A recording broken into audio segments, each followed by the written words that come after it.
to make that happen?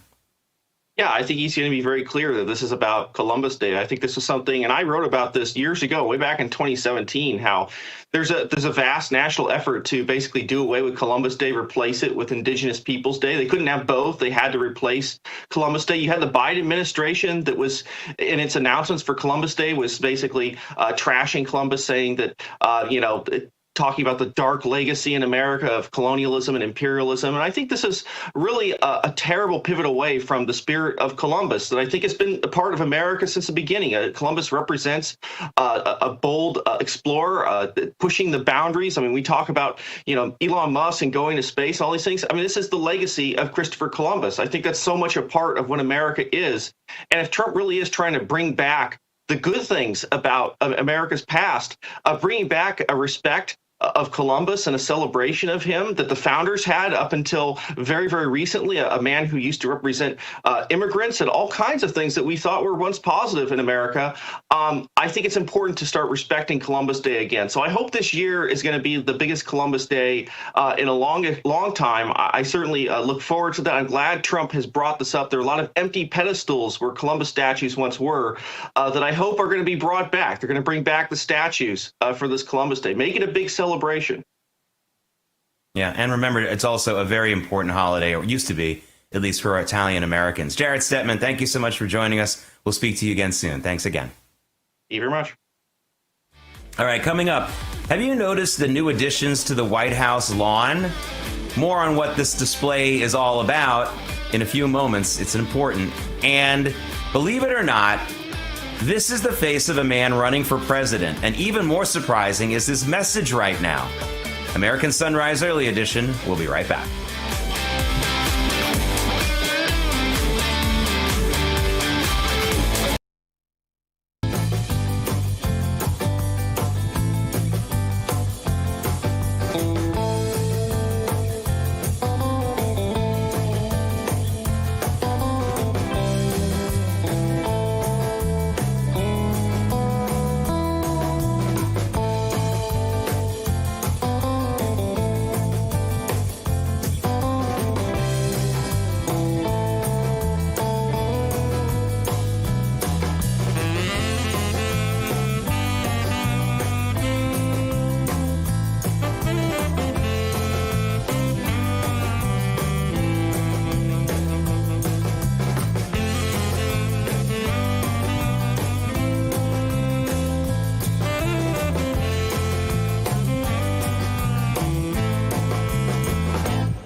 Looking at a live shot of Chicago, Illinois this morning, right there, Lake Michigan, up there on the top right. The sun is rising.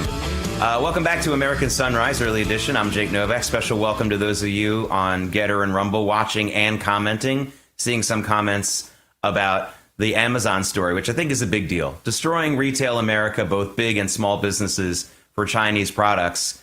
It's a pretty serious deal. And the fact that that company has not been broken up by our antitrust regulators, I just don't get it. They've broken every rule as far as I'm concerned in that way. Some of you may have noticed those placards, those new placards, posters, whatever you want to call them, on the White House lawn this week. Our Terrance Bates noticed them, and he asked Just the News co-host Amanda Head about them. Here's what she said. I'm glad you brought up border security, because I can't pay attention to you because right behind you, those placards are waving in the wind, which is a reminder from the administration, yes, I would imagine, about its focus on border security and not to take its eye off the ball or off the prize. Yeah, and, I applaud them for these types of efforts, because this is the type of thing that they know the media will be forced to cover, because all of these tents, for those of you who have never seen the White House property where the media tents are facing those signs, and they are positioned directly in front of them. So for CNN, for MSNBC, for ABC, for CBS, for all of these networks that don't want to talk about the truth, which is that these folks, these criminals, sex with a minor, sexual contact with a child molestation, first-degree murder, sexual abuse of a child, kidnapping, rape, distribution of fentanyl. These are the people who are getting deported. These are the people who came in with other people who have not yet been deported. But these are the bad hombres. These are the ones who President Trump has spoken about. And now, mainstream media, these posters are going to be right in their shot, so they're going to have to talk about them. It's brilliant. Well, for those of you who think this might be a bit of overkill, in your face, nasty, mean-spirited, remember, the mainstream media for the first 2 years, really almost 3 years of the Biden administration, insisted there was no border crisis. They said it wasn't real. It wasn't until it got in their face, thanks to people like Texas Governor Greg Abbott, who started that trend of busing some of these illegal migrants into the blue cities and blue states, that the news media and the Biden administration had to admit, oh, yes, we do have a problem. So reminding people of the problem, reminding that mainstream press of what's going on with placards like that, I'm sorry, I can't oppose it. I don't care if people think that that's ugly. It doesn't matter. We have to start remembering these things, because believe me, the establishment media and the Democrats and a lot of Republicans too will not want to recognize it. All right, you can see a lot more of Amanda, by the way, on Just the News, No Noise. It airs every Monday through Friday here at 6 p.m. Eastern Time on Real America's Voice. And of course, T. Bates is coming up with the big show for 2 hours starting at 8 a.m. He's also with us every Monday through Friday. Okay, Illinois Governor J.B. Pritzker is running for president. How do I know that? Because he's really getting out there a lot. It's very obvious to me. He's even got a better suit on these days. That's not an easy, or that's not a hard prediction to make, I should say. And one of his angles, though, that he's looking to seize in this early stages of the presidential election for 2028 is the anger platform. He understands that a lot of Democrats like that anger platform, the person who comes out angry and strong in that way, or at least tries to look strong. Here he is calling for more unrest on the streets. Look at this.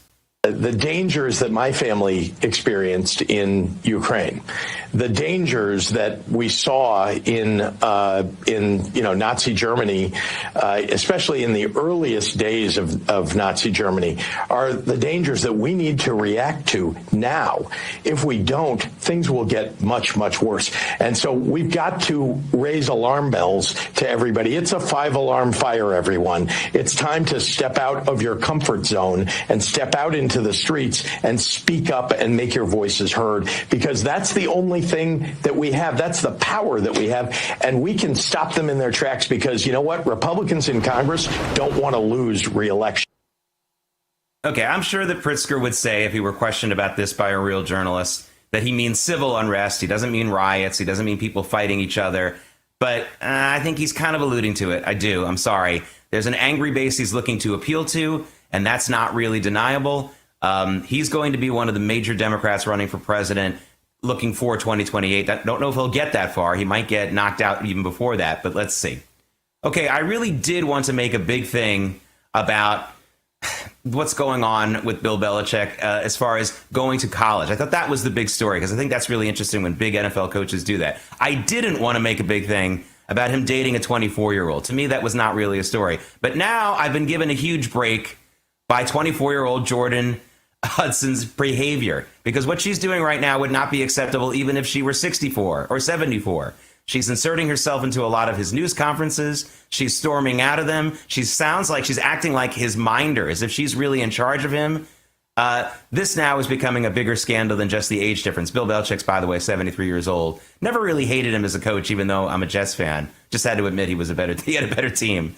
But one of the things that this story is doing is it's getting people like me off the hook, because I didn't want to talk about the age difference. Now I don't have to. It's a bad deal, even despite that. Keep an eye on that story. One of the most legendary coaches in American history is kind of going down. I don't think he's going to be coaching UNC when September rolls around if this keeps up. That's my feeling. Okay, tax day may have passed, but for millions of Americans, the real trouble is just beginning. If you missed the April 15th deadline or still owe back taxes, the IRS is ramping up enforcement. Every day you wait only makes things worse, with over 5,000 new tax liens filed daily and tools like property seizures, bank levies, and wage garnishments. The IRS is applying pressure at levels we haven't seen in years. Increased administrative scrutiny means collections are moving fast. The good news?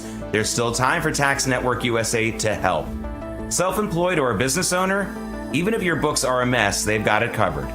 Tax Network USA specializes in cleaning up financial chaos and getting you back on track fast. Even after the deadline, it's not too late to regain control. Your consultation fee is completely free, and acting now could stop penalties, threatening letters, and surprise levies before they escalate. Call 1-800-905-8000 or visit tnusa.com/RAV. You may have missed April 15th, but you haven't run out of options. Let Tax Network USA help before the IRS makes the next move. Coming up, what can Brown do for you? Well, not as much as it used to without Amazon. UPS has a lesson for America that America seems to have forgotten in the process. I'll explain when American Sunrise Early Edition continues.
New York, the city's so nice they named it twice.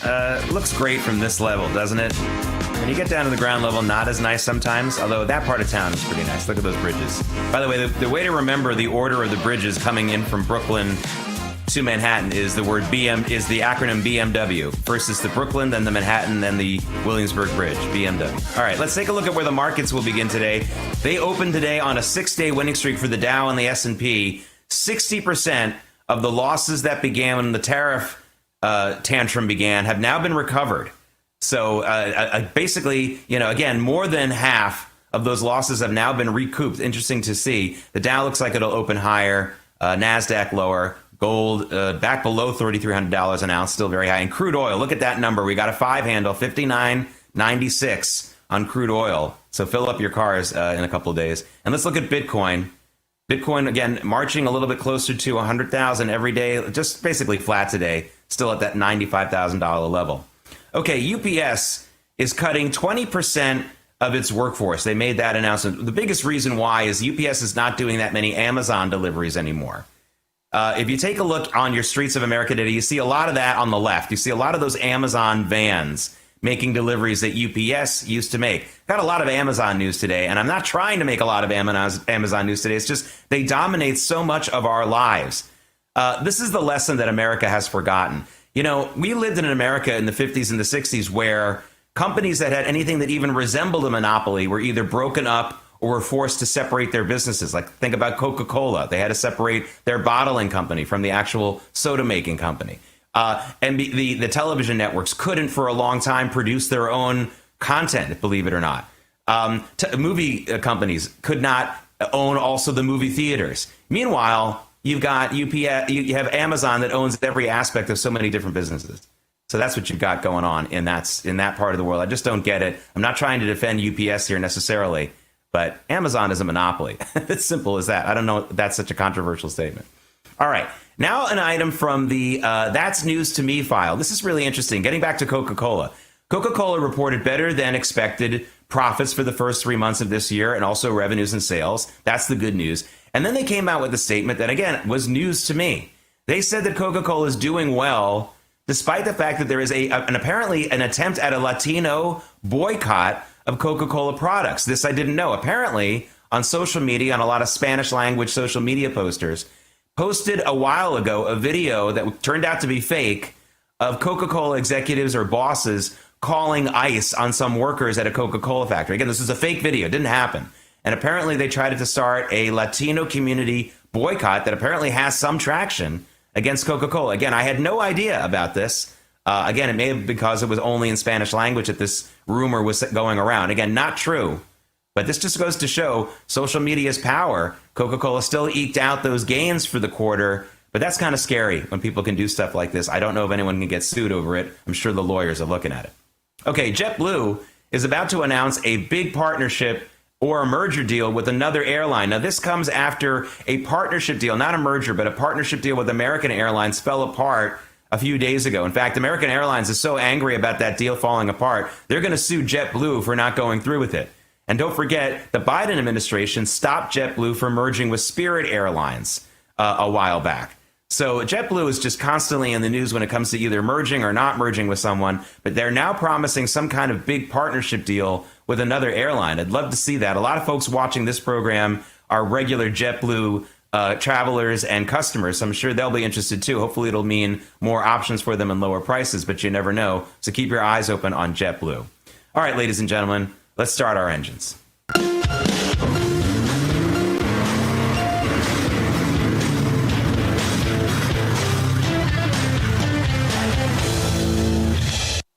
It's Moving America, sponsored by Artillery Tea Company. ArtilleryTeaCo.com.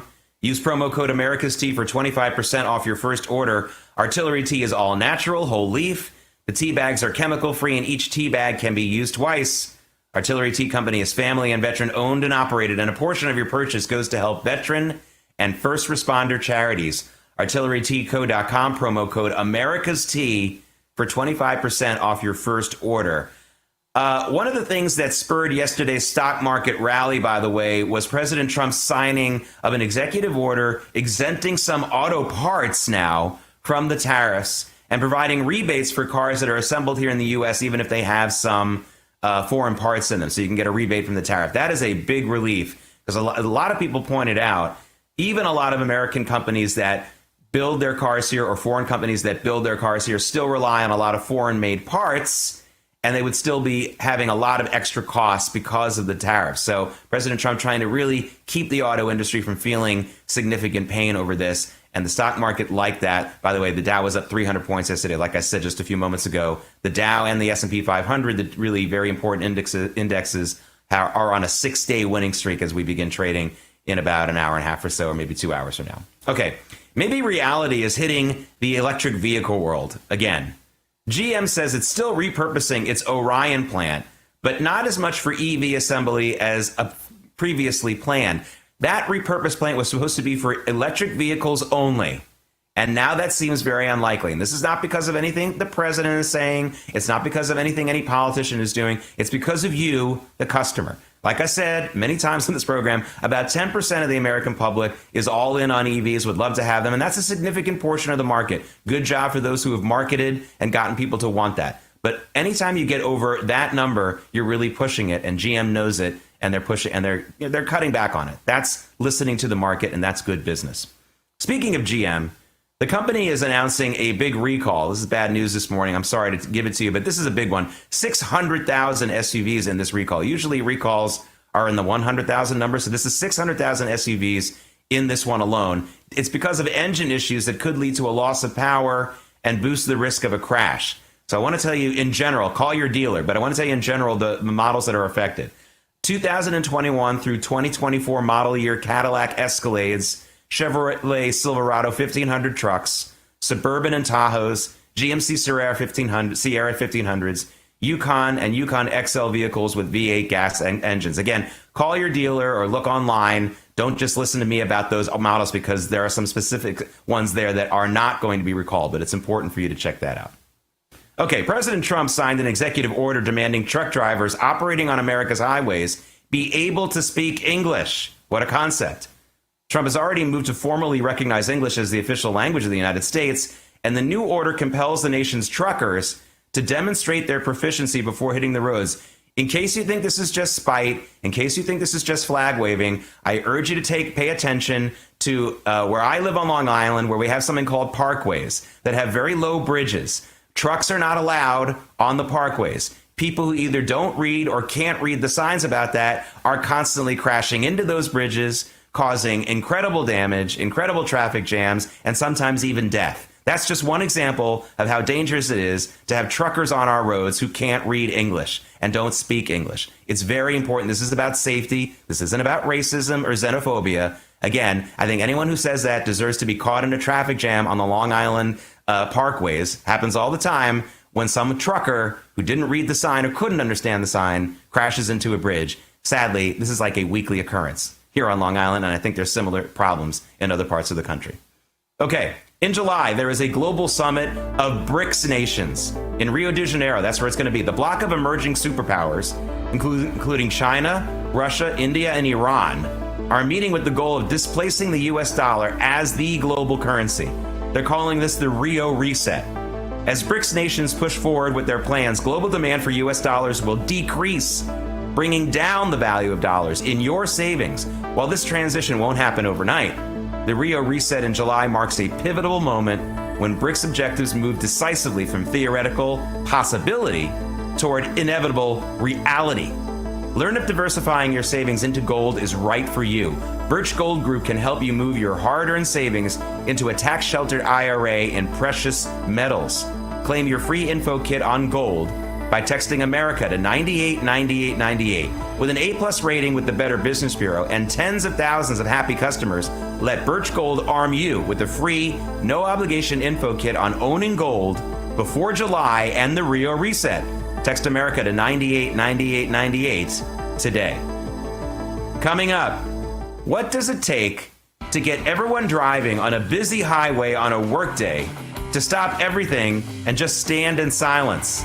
I'll explain when American Sunrise Early Edition continues.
It's Wednesday, April 30th. Here are some of today's top stories. President Trump makes a phone call and gets Amazon founder Jeff Bezos to reverse a plan to make a statement about tariffs on the Amazon checkout pages. Trump's opponents are calling the pressure fascism. I say Amazon is an antitrust nightmare. Speaking of fascism, China's government is unleashing a social media campaign against U.S. tariffs, complete with some pretty frightening anti-American imagery. Frankly, the Beijing regime comes off acting pretty scared in this one. Hey, the kid's got spirit. You got to give him that. DNC Vice Chair David Hogg is pushing back on the old guard's effort to kill his plan to publicly support young challengers in Democratic primaries. He's cutting back on some of the scope of the effort, but he's got spunk. And where do we stand now in the Israel-Hamas war? The action is actually heating up, and we could be nearing an end. American Sunrise Early Edition continues now.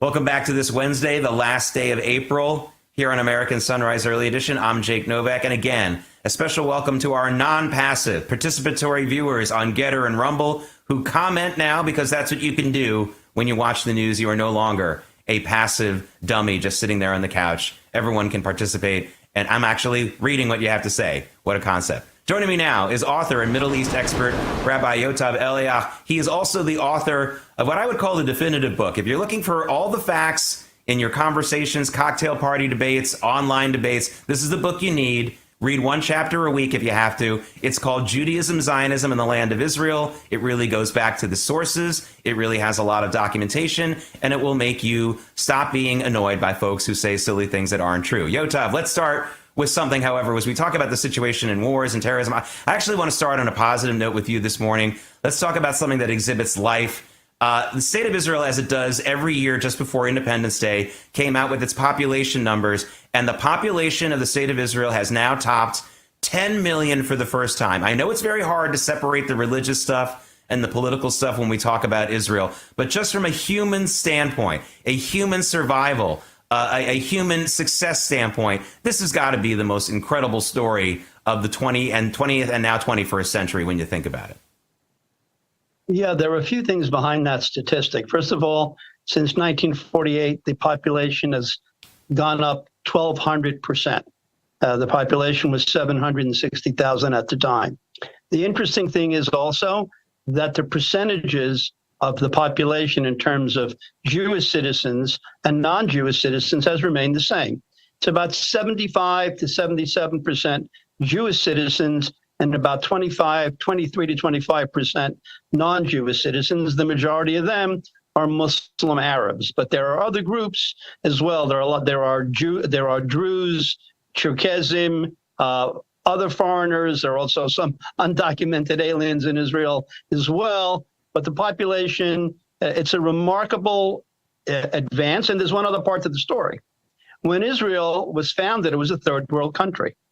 Israel is now considered in the top 20 countries economically, militarily, politically, technologically. So there's been a remarkable jump in the quality of life in the country as well. Yeah, it's actually a great example. And one of the reasons that it's such a challenge to those globalists and statists who believe that there's no such thing as bootstrapping. I mean, it couldn't have had a more downtrodden people in the world in 1948 than the Jewish people, and they've built this powerhouse of a nation. It's proof that it can be done, and you don't need socialist policies. A lot of socialism in Israel, but it doesn't necessarily, that's not the reason why it's grown. It's grown in spite of that, in my opinion. We can do an entire show about that on another day. But let's now get back to, unfortunately, let's get back now to the sad business of war, which of course is going on in Israel right now. Hamas is reportedly considering, we get this story every week, don't we? Reportedly considering disarming.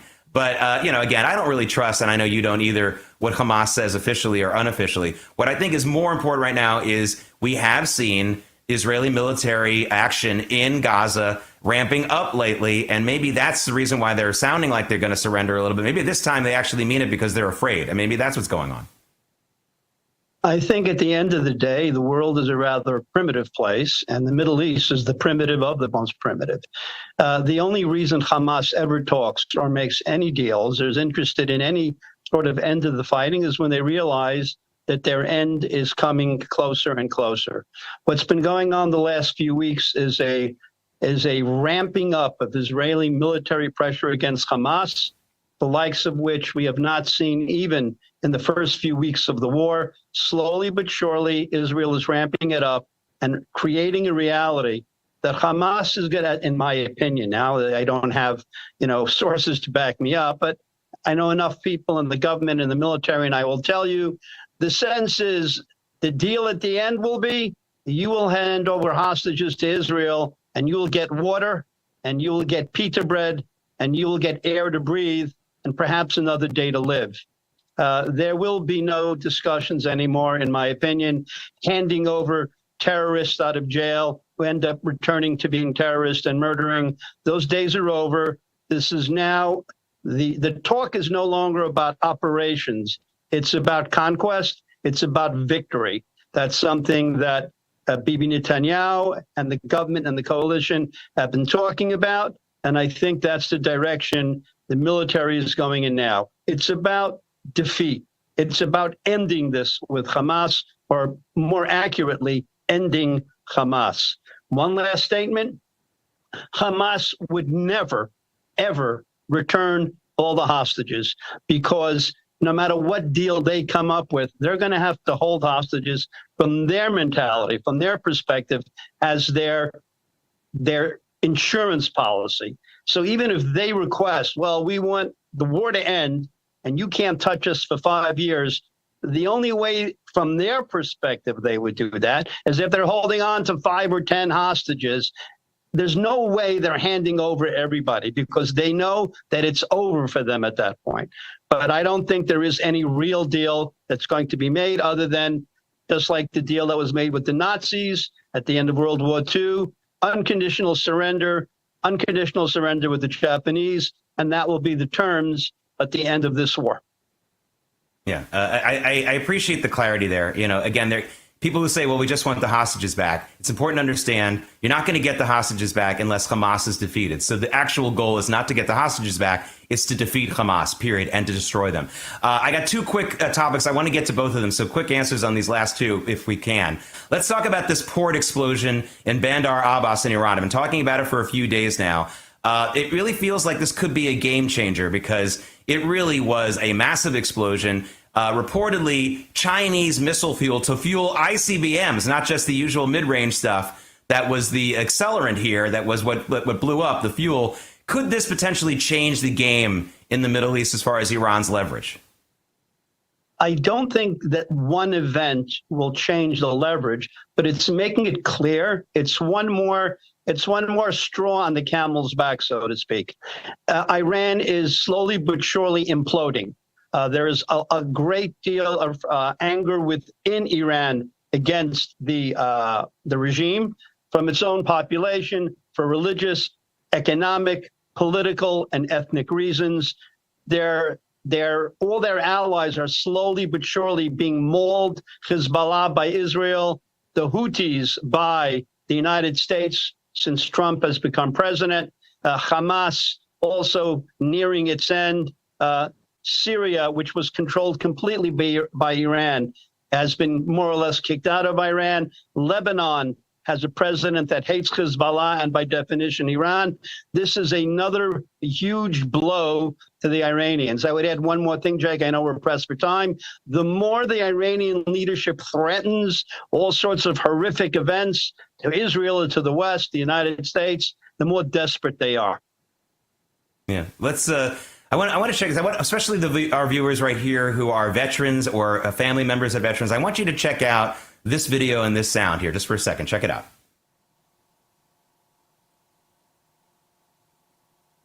Do we have the video?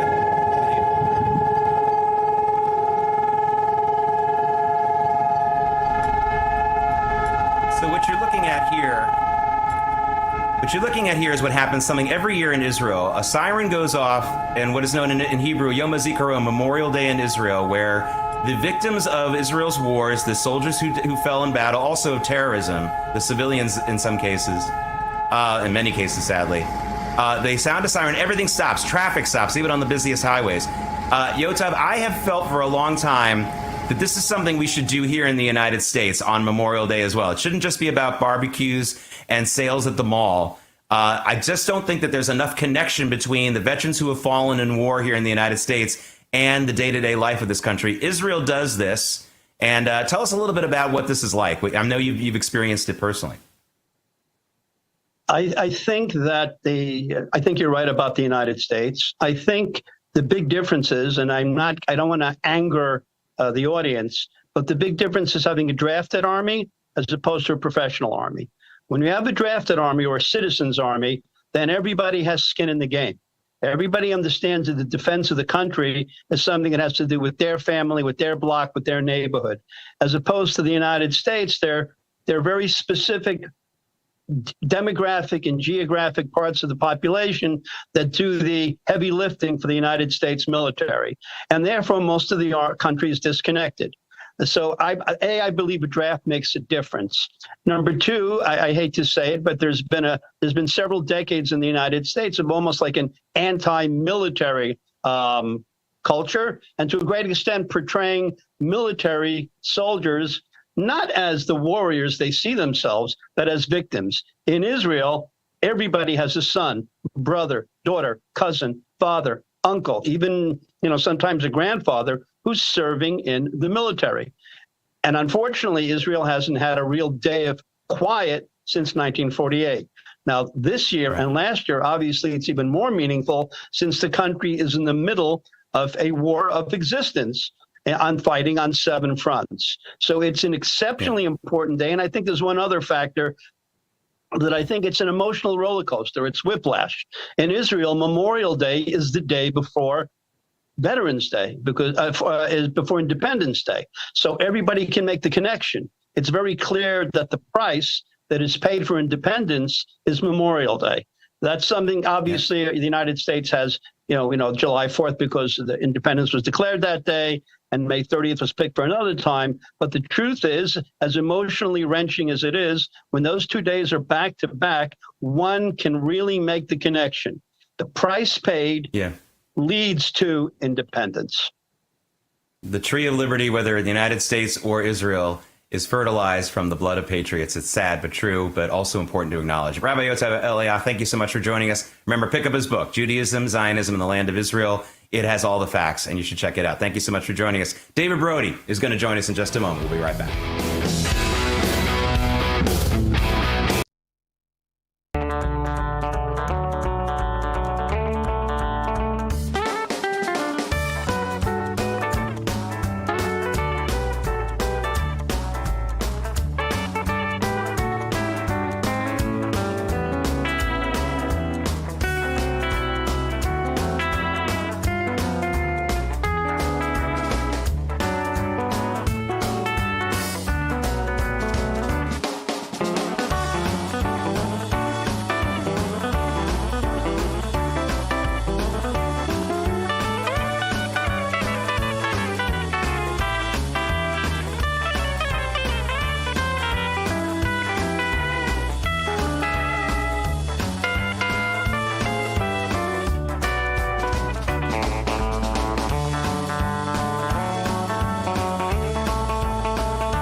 The boats are out early this morning. Usually when we show this live shot of Fort Lauderdale, there's a lot more boats on the dock. There's only a couple I see in the shot right now, so they're already out early because it's a beautiful day, I'm sure. Welcome back to American Sunrise Early Edition. Want to play you a little bit of sound from that interview President Trump did with Terry Moran from ABC News. One segment of it where they went head-to-head about Kilmer Abrego Garcia, the wife-beating, human trafficking MS-13 member that the mainstream media and too many Democrats continue to decide they want to defend. Check it out. And you'll pick out one man, but even the man that you picked out, he said he wasn't a member of a gang. And then they looked, and on his knuckles, he had MS-13. There's a dispute. Well, wait a minute. He had MS-13 on his knuckles tattooed. Oh, he had some tattoos that are interpreted that way. But let's move on. Wait a minute. Hey, Terry. He did not have the letter MS-13. It says MS-13. That was Photoshopped. So let me That was Photoshopped. Terry, you can't do that. Hey, they're giving you the big break of a lifetime. You know, you're doing the interview. I picked you because, frankly, I never heard of you, but that's okay. But I picked you, Terry, but you're not being very nice. He had MS-13 tattooed. Right, we'll agree to disagree. I want to move on to something else. Terry, do you want me to show you the picture? I saw the picture. And you think it was Photoshop? Well, here we go. Don't Photoshop it. Go look at his hand. He had MS-13. He did have tattoos that can be interpreted that way. I'm not an expert on them. I want to turn to Ukraine. No, Terry, I want to get to Ukraine. No. He had MS, as clear as you can be, not interpreted. This is why people no longer believe the news, because when it's he was fake photographed news. All right, David Brody joins me now. I don't want to get into the facts of because we've reported it on this network and on this show about this guy, Abrego Garcia. What I want to talk about here, David, is this cowardly move that happened during the debates as well, where you, quote, fact check and move. In other words, you call the president a liar and then you don't give him a chance to respond, and Trump wasn't letting him do it. Maybe this is why he allows these media outlets to interview him, just so that he can catch them on this and show how out of the mainstream he is, because that is a lot of his appeal. What do you think, David? That's exactly what they're doing.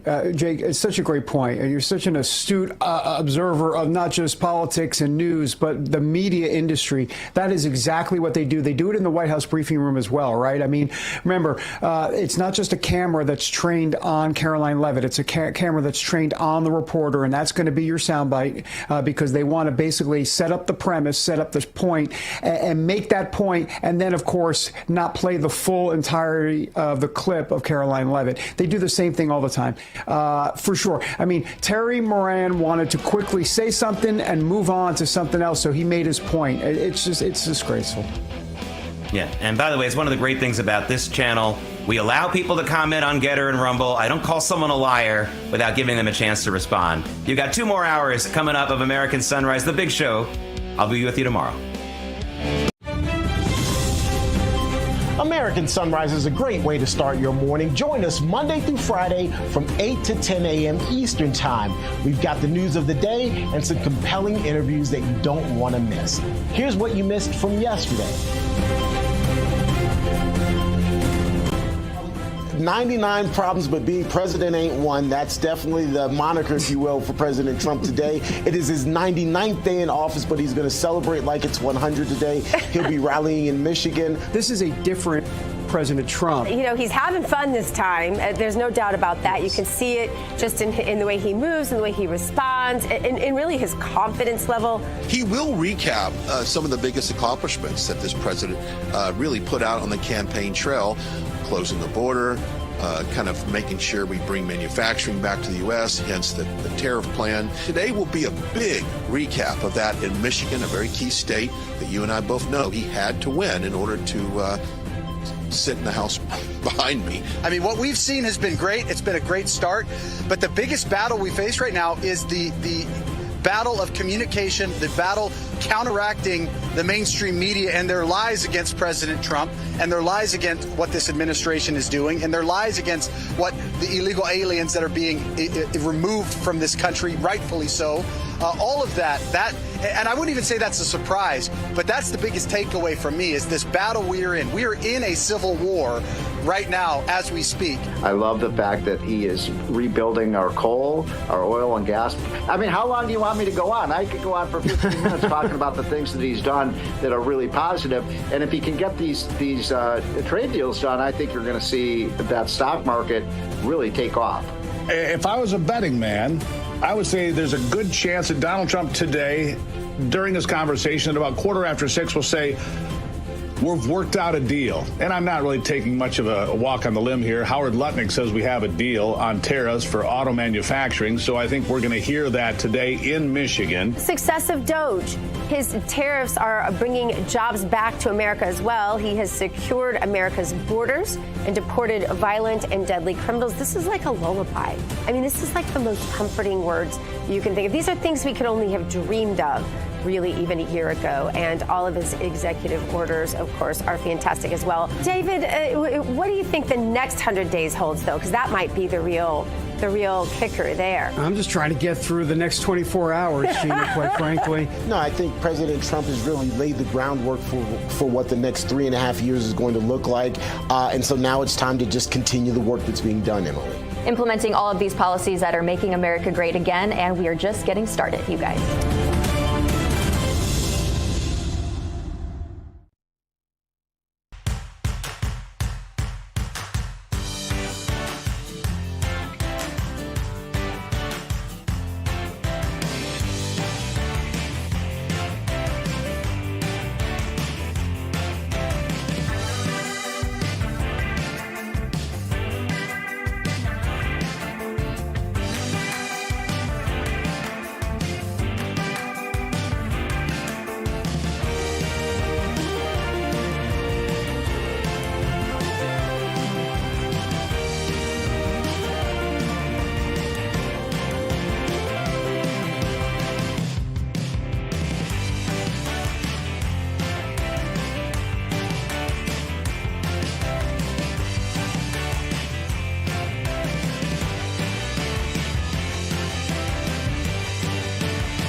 Ahead on American Sunrise, as President Trump wraps up his first 100 days in office, what are the priorities for the next 100 days?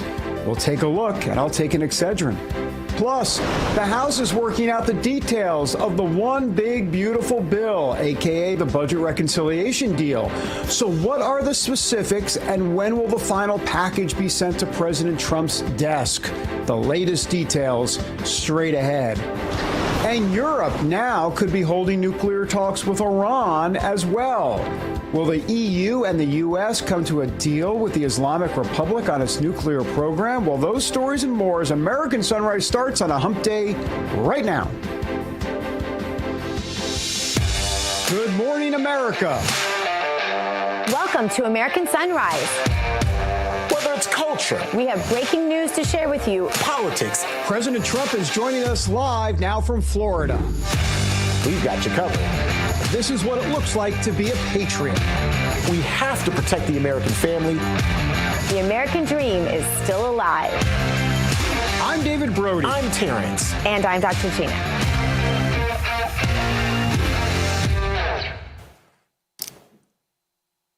Good morning, everybody. I am Dr. Gina. I am live with you today from Tampa, Florida. Let's bring in David Brody in Washington, D.C., and T. Bates in our Denver newsroom. Good morning, gentlemen. Hello, Gina. Dr. Gina and David, good morning.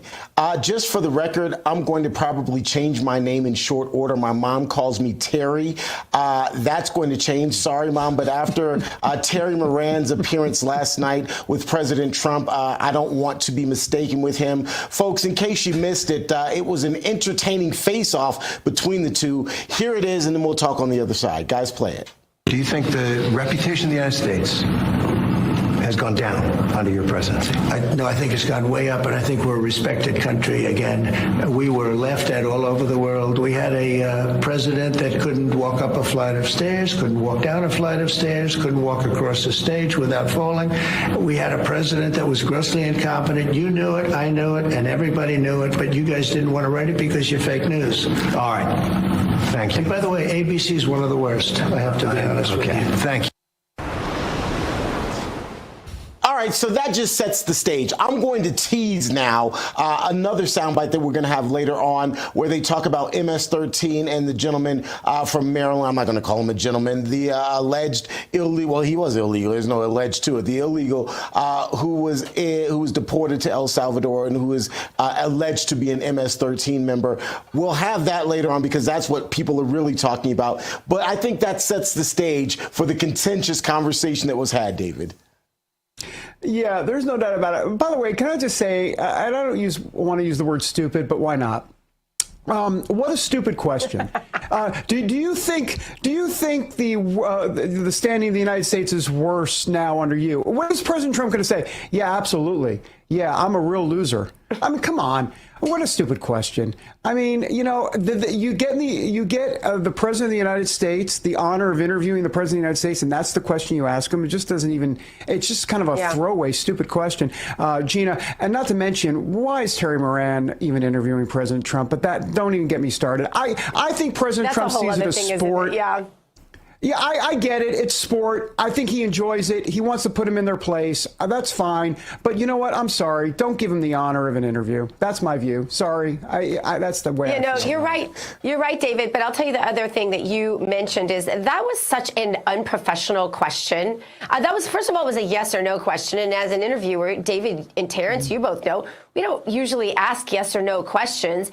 Somebody of his stature or his supposed stature, do better. Anyway, let's get to today's Bible verse if we could, because God knows we need it every single day. It is from 2 Corinthians 12:9 today, and it goes like this. And he said to me, my grace is sufficient for you. My strength is made perfect in weakness. Therefore, most gladly, I will rather boast in my infirmities that the power of Christ may rest upon me. That's a nice, comforting one for today. Well, as President Trump is wrapping up his first 100 days back in office, what could we see from the next 100 days? That's the question some of you are asking. Just the news laid out some of the next priorities. That is, of course, aside from budget reconciliation, which we talk about every day. That package, we should see that, or we could see that get done anyway. Another is a transparency czar to speed up the process of releasing documents. I know a lot of you have been talking about that in our chats as well. We could see a water czar to make things easier on the water supply, like all of the crazy things happening in California, the shortages that caused the fire that then they blame on global warming. Anyway, and the possibility of new trade deals could be coming soon as well. So some exciting stuff. For more, let's bring in RAB Chief White House Correspondent Brian Glenn. Brian, good morning. Which of these czars would get you the most amped this morning, Brian?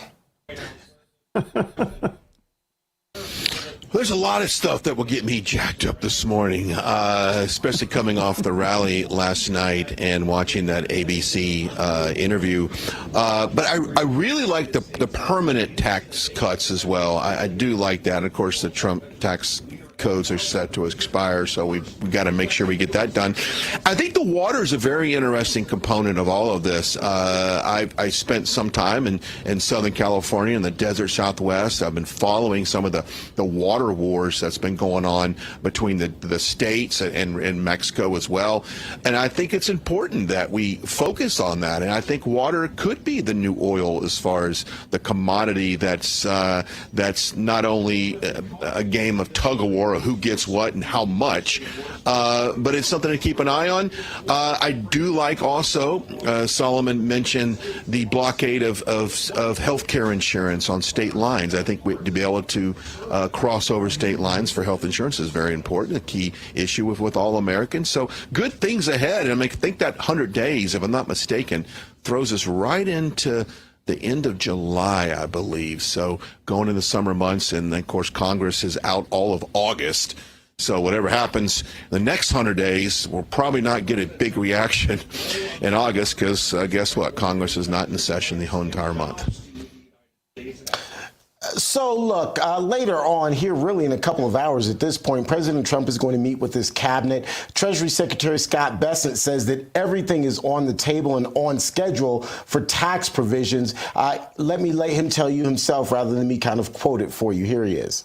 The tax bill is going much better than I would have thought when I took office on January 28th, and that's through President Trump's leadership. That Speaker Johnson, Leader Thune are united. Speaker Johnson, we had a very good meeting yesterday with something called the Big Six, NEC Director Kevin Hassett, myself, Speaker Johnson, Leader Thune, Committee Chairman Jason Smith, and Senator Crapo. And the tax bill is moving forward. It is going to give permanence to the 2017 Tax Cuts and Job Act, which will, back to the question on certainty, it will give American business certainty, it will give American people certainty. Brian, the administration is describing it as a tax bill, and while those provisions are in it, this is really one big, beautiful bill that's going to set the stage for funding President Trump's priorities. It seems to me that that's fundamental. That's key here. It is extremely key here, especially going into the midterms. If you take the no tax on tips, overtime, and Social Security, a lot of House Republicans are like, how can we pay for that? Where's that money coming from? And I think that what we need to look at here is these tariffs.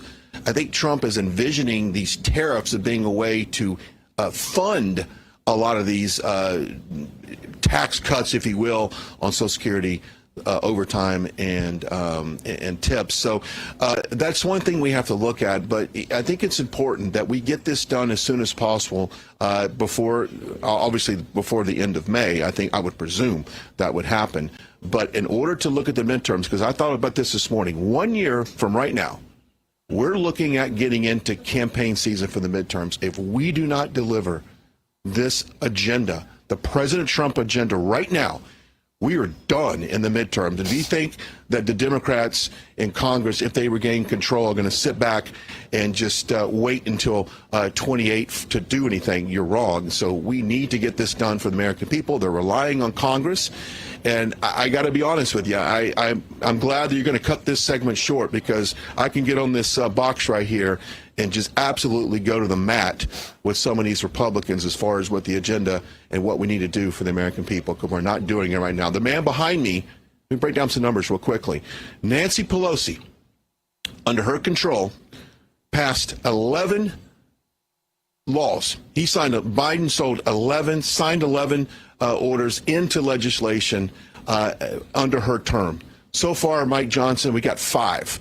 President Trump is working his butt off with these executive orders to get things done. He has done an amazing job. His team has done an amazing job. All of his departments, all of his cabinet members have done an amazing job. Republicans in Congress and Senate have failed the American people. And I mean failed with a capital F. They need to make sure that the legislation, the executive orders that come out of this office, make it to the House. They go through rules, go through markup, get on the floor for a vote, because we are lagging way behind. Last night at the rally, and I know I'm going on a little soapbox here for a second, I witnessed thousands of people in that arena in Michigan that were completely excited and joyful that President Trump is our president and the great 100 days that we've had. But if they knew the reality that back here in Washington, the very Republicans that message how tough they are, how much they stand for President Trump, how much of the MAGA agenda that they represent when they were campaigning, have done absolutely nothing nothing right now to push his agenda. They are not pushing no tax on tips, all of that stuff. Gulf of America, he talked about it last night. Gulf of America needs to happen. English, the official language, needs to happen. Stop transgender surgeries on kids. This is a 90-10 issue. Those have not even been introduced to the floor for a vote. So I'm just saying right now, I am very happy with what President Trump has done the first 100 days, but I'm very disappointed in what Republicans have done. They have let the American people down. Get to work in the House and get this stuff finished. In the Senate, same thing. My soapbox is done, Terrance. Well, it was a good one. Thank you so much, Brian. We appreciate you. Have a great day out there. And hey, listen, you go tell them. Thank you. And we'll be watching. All right, coming up, we check out the hottest headlines from the RAV newsroom with T. Bates, of course. And later, President Trump has tried to transform the U.S. standing on the international stage in his first 100 days. So how are we doing? How are we viewed abroad? We will dissect that just ahead, right here on American Sunrise.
Break is brought to you by AMAC, Association of Mature American Citizens.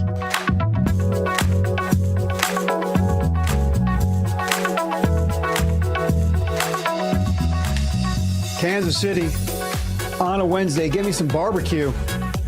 Not a big Chiefs fan. Sorry, folks in Kansas City. I'm a long-suffering Jets fan. We last won the Super Bowl when there were black and white televisions. So just think about it that way. Welcome back, everybody, to American Sunrise. I'm David Brody. Coming up, hey, did you know there are terrorists in the United States? That's right, about 1,200 or so alleged terrorists, apparently, right here in this country. Are they living next to you? Oh, great, just wonderful. We'll discuss that in a moment. First, though, T. Bates standing by with the latest headlines from the Real America's Voice newsroom, and it's all sponsored by AMAC. The Association of Mature American Citizens is the conservative voice for Americans 50 and older. AMAC is fighting for the values that you hold dear. Join today. Together, we can write the course of America. Today is President Trump's official 100th day in office, even though he marked it on Tuesday night with a rally in Michigan.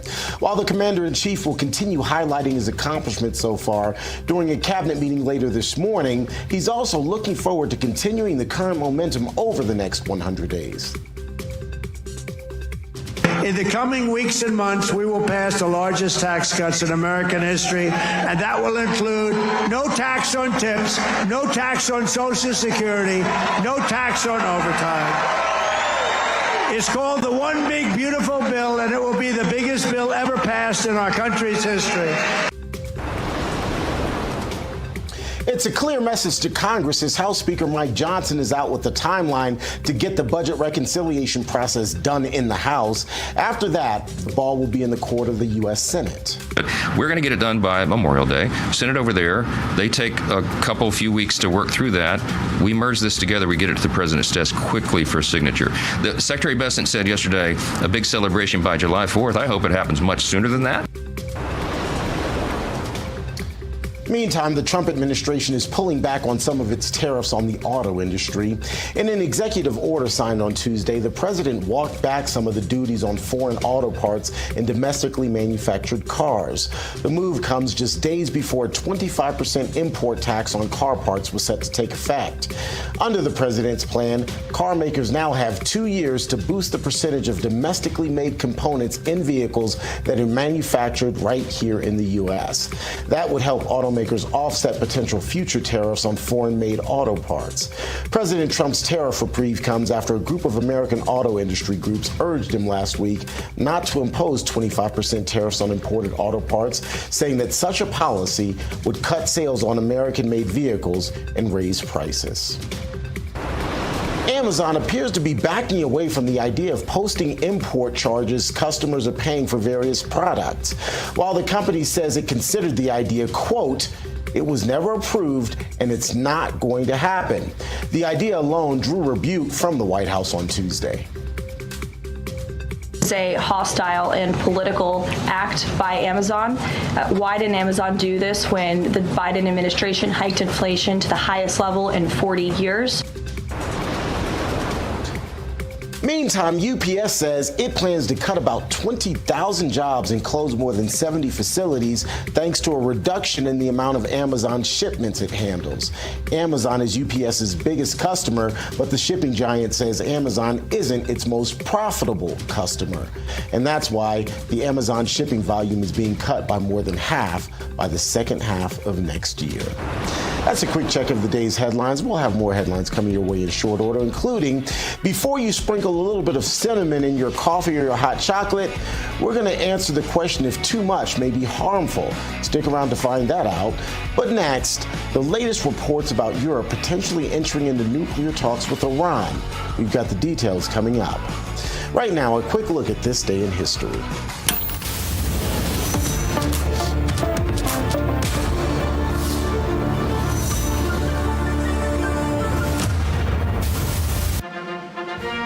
It was on this day in 1789 that George Washington was inaugurated as the first president of the United States.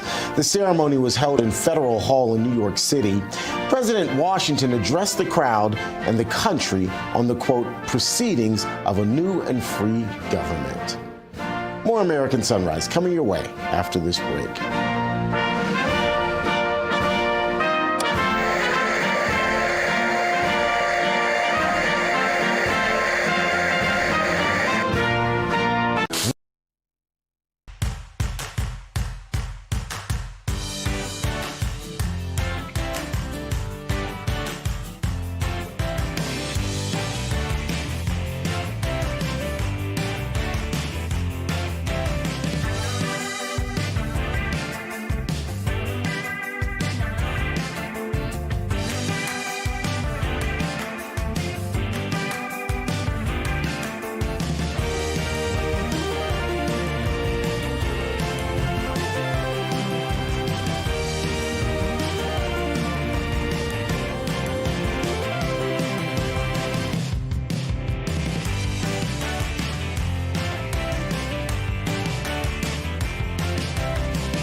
What a heck of a town.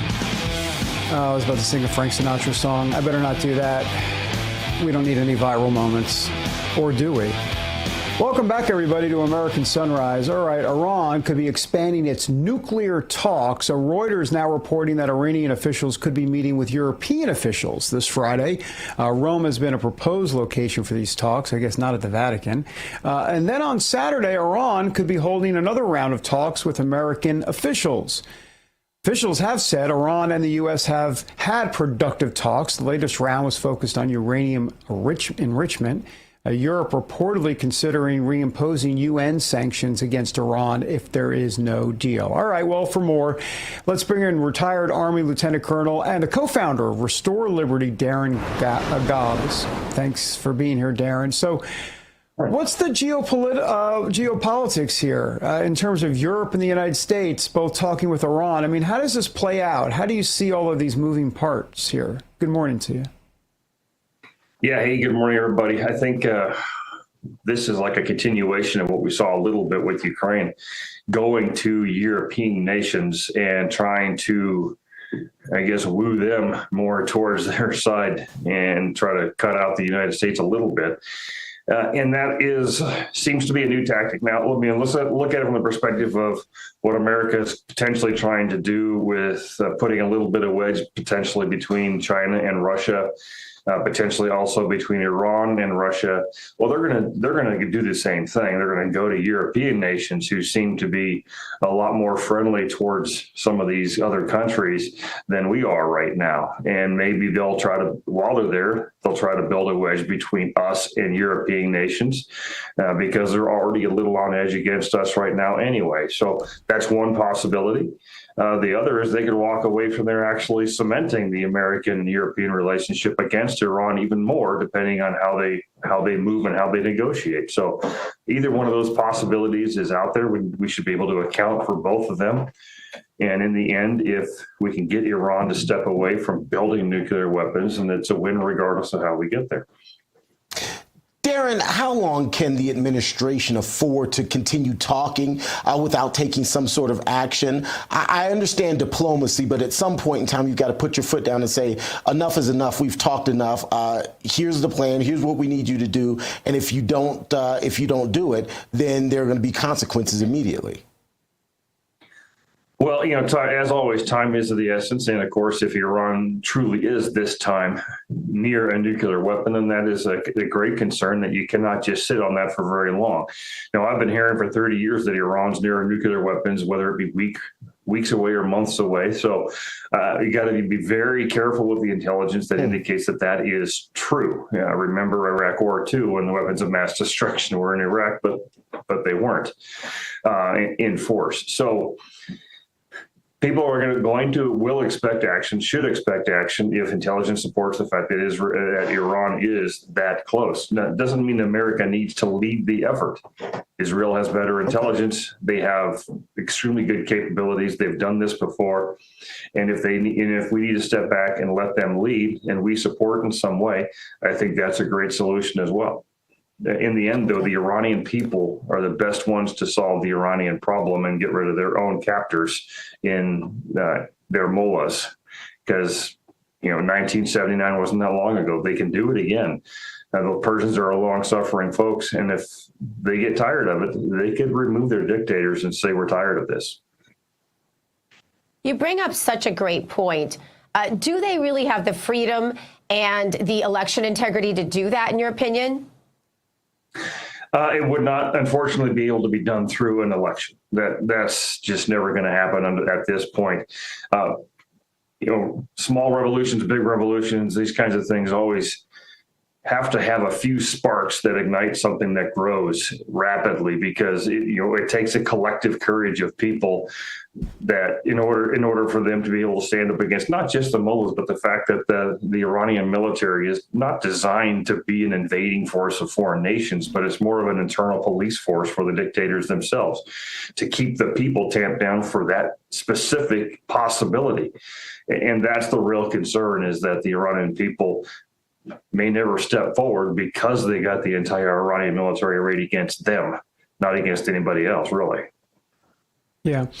Colonel, let's go to immigration and take a look at this headline here. This is talking about how the National Counterterrorism Center has identified nearly 1,200 alleged terrorists illegally in the United States. Officials are working on vetting. It really does ultimately, there's so many things, there's so many issues here, but ultimately I feel like it does get down to vetting, because this vetting process, I mean, it just doesn't seem like it's been very good for decades. And I'm wondering if the Trump administration can really kind of hone in on how they vet people coming into this country. It's not just catching them at the border. It's like, okay, so once you're in the country, you know, then making sure that these people don't stay here and making sure that they aren't allowed in the first place through other means. Well, first of all, I'd say I think that number is far too low compared to the reality that's out there. And I don't know how many years I've been sitting here in various platforms warning people about the fact that there are thousands of terrorists coming across the borders, planting themselves across the United States. And that is actually our greatest threat to the homeland, more than almost anything else. So, and what we just saw, 1/12 of that or more arrested in one nightclub in Colorado Springs. That is across the country. And they may not have been quote terrorists, but they certainly are not friends and allies regardless. But I've lived on the border. I can tell you that it is a constant fight down there. And I think what you have to do sometimes is just accept the fact that you've got to be a little more aggressive when it comes to just straight removing people. In many cases, we're just too nice. And there has to be a sense of some fear for people coming across the Rio Grande or other locations into the United States that we're here to win this fight and make sure that people come across legally, and that there are true, real consequences to pay for doing it illegally. I'd like to bring your attention to this headline from Reuters. It reads, Trump's first 100 days, America First president is overturning the world order. Now, I bring your attention to this headline because it's a mainstream media headline, and so I almost feel like it's got a negative connotation, even though in reality, for me, it's pretty positive, particularly since President Trump has been efforting the end of several different wars and conflicts around the world. And then, of course, he's trying to rebalance the global economic order. How do you see the first 100 days of President Trump's presidency, and its impact on the quote world order, as this headline lays out? No, I read the headline the same way, and of course the rest of the article is all about how Trump is ruining things, right? Because he's doing what he promised. So I voted for many of those things that he is doing. What I also voted for was the Congress to get behind him and make sure those executive actions are turned into laws, and that we don't live by the sword and die by the sword from president to president. We have to put these things into statute. But, I love the fact that he's breaking some eggs when it comes to world order and reshaping things. We have to do that, because one thing we couldn't do was just keep going the way we were. We can't let people tariff us like crazy and thus do nothing about it. We can't let wars just continue and we feed them with arms and ammunition with no plan to end them and no strategy to win them. I'm very happy with the fact that we're at least out there talking to people. We're upending some of the tables and trying to say that that's enough. We need to fix this. This is the first 100 days. Let's hope we get a whole lot more 100 days like this. It's going to be turbulent. It's going to be messy. But it's really easy to sit back and just let things go the way they already were. That's what Biden and all the people who did before him were doing. Don't mess with it, even though it's all wrong. That's what they did. I love what Trump's doing. Let's mess with it. Let's at least try to fix it, even if we're unsuccessful in places. Colonel Gobb, great to have you with us. That American flag behind you, very appropriate. We really thank you for your service to this country. Thank you. Thank you. Yes. You guys have a good morning. All right. Coming up, actress Justine Bateman. Oh, that takes me back.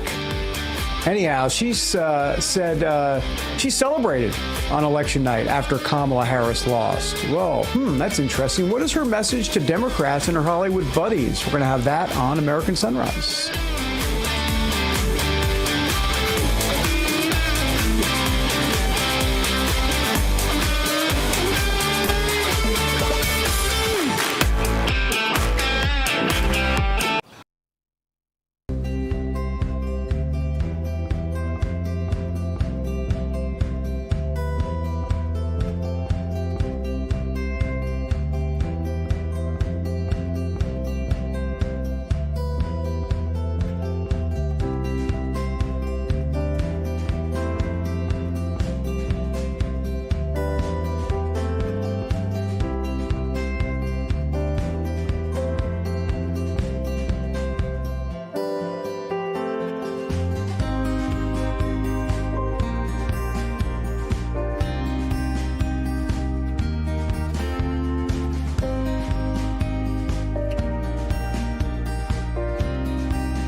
That's what it looks like right outside my window here in Tampa, Florida. Welcome back to American Sunrise. I'm Dr. G. We are glad you joined us today. It is time now for today's health news. This is, of course, sponsored by the Wellness Company, as it is every single day. And we're glad to have you with us. We're going to go under the microscope today to look at some health risks of eating cinnamon. And this is while you're taking certain prescriptions. The main compound, you guys, in cinnamon can actually interfere with the efficacy of the prescriptions you're taking. I bet you didn't know that. I'm not a big cinnamon fan anyway, but some people I know put cinnamon in their coffee. And this is a new study, according to this study from the University of Mississippi. People who have hypertension, cancer, diabetes, and other conditions could and should be cautious of how much cinnamon they put, or what it could do is make their medications less effective. I never knew this. This is amazing. Experts reported that a little cinnamon in your coffee or tea won't cause any problems, so you got that going for you, but high amounts could kind of clear out prescriptions from your system before it has a chance to do its work in your body. So there you go. Be a little careful with that. It's a good thing if you're just not a cinnamon fan, and I'm certainly not. Anyway, it is a new day, and there are health benefits to cinnamon, too. Don't forget that.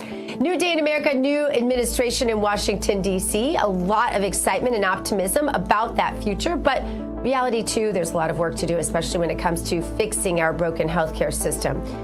The forces responsible for breaking it certainly aren't going to simply go away. The challenges our system faces won't disappear overnight. So now more than ever, you want to be prepared, and that's where the Wellness Company comes in. They're doctors or medical professionals. You can trust them. Their line of prescription medical kits, the gold standard when it comes to keeping you safe and healthy. Whether it's the medical emergency kit, the contagion kit, the first aid kit, or the travel kit, these prescription kits contain an assortment of life-saving medications and guidebooks to assist in the proper use of the meds in the kit. From the flu to strep to COVID to bird flu, a trip to the beach, a trip overseas, the Wellness Company has a prescription kit that is designed to keep you and your family safe. Make America healthy again. Guys, it starts at home. Do your part and protect the health of yourself and your family. Go to twc.health/RAB today. Give it an order. That's twc.health/RAB. Use the promo code RAB. That'll save you, you know it, 10%. All right. We are awaiting a ruling on a case where parents can opt their children out of reading LGBTQ books in schools. The High Court heard arguments last week about the case where religious freedom has been at the forefront. The case will allow parents to opt their children out of reading these books, some of them really questionable. The High Court is appearing to rule for religious freedom, but we are waiting on that final ruling right now, and we'll bring it to you, of course, for insight. Let's now bring in the executive director of the Freedom of Religion United Solutions and the author also of Let's Be Critical Thinkers, Dr. Shannon Kroner. Dr. Kroner, you know, this is some scary stuff. Tell us just a little bit about what will change, of course, if parents aren't allowed to opt out of some of this. Well, it's interesting. As someone who has been protecting religious freedom for quite some time and the author of 2 children's books, I'm Unvaccinated and That's Okay, and Let's Be Critical Thinkers, I find that it's very important to both protect their religious freedom, the family's religious freedom, and also allow for critical thinking within the schools. So, you know, what's going to happen here is that these children are being forced to stay in class while they're being taught LGBTQ, these children's books. These are elementary school children. And the parents, they simply just want to be able to opt out and have their children removed from the classroom while these lessons are being taught. And, you know, and that's the true inclusivity. If that's really what they want to do is honor their religious freedoms. And that's not being done. Sure. Dr. Kroner, tell us, how do you teach a child to be a critical thinker? What age is the brain at a maturity level where it can even attain that? Well, you know, I'm a mom. I've got 2 kids, and I think that it's important to start at the very beginning, is let children ask questions, have dialogue with your children, and really kind of, I mean, when we all went through the pandemic, one of the things that I was showing my own children is, you know, does it make sense that that person has a mask on in their car by themselves? Does it make sense that we are not allowed to enter a restaurant without showing a vaccine card or being forced to wear a mask into a restaurant? But then once you can sit down, you can remove the mask and, eat your food. Does any of that make sense? And, get the wheels turning in their minds to, does it make sense? No, it actually doesn't. And just have that kind of dialogue with them. So I think at any young age that a child can understand and you can have that conversation. That's really what my books are meant to do, is to really kind of create that environment between parent and child where a child can ask questions and a parent can appropriately answer them.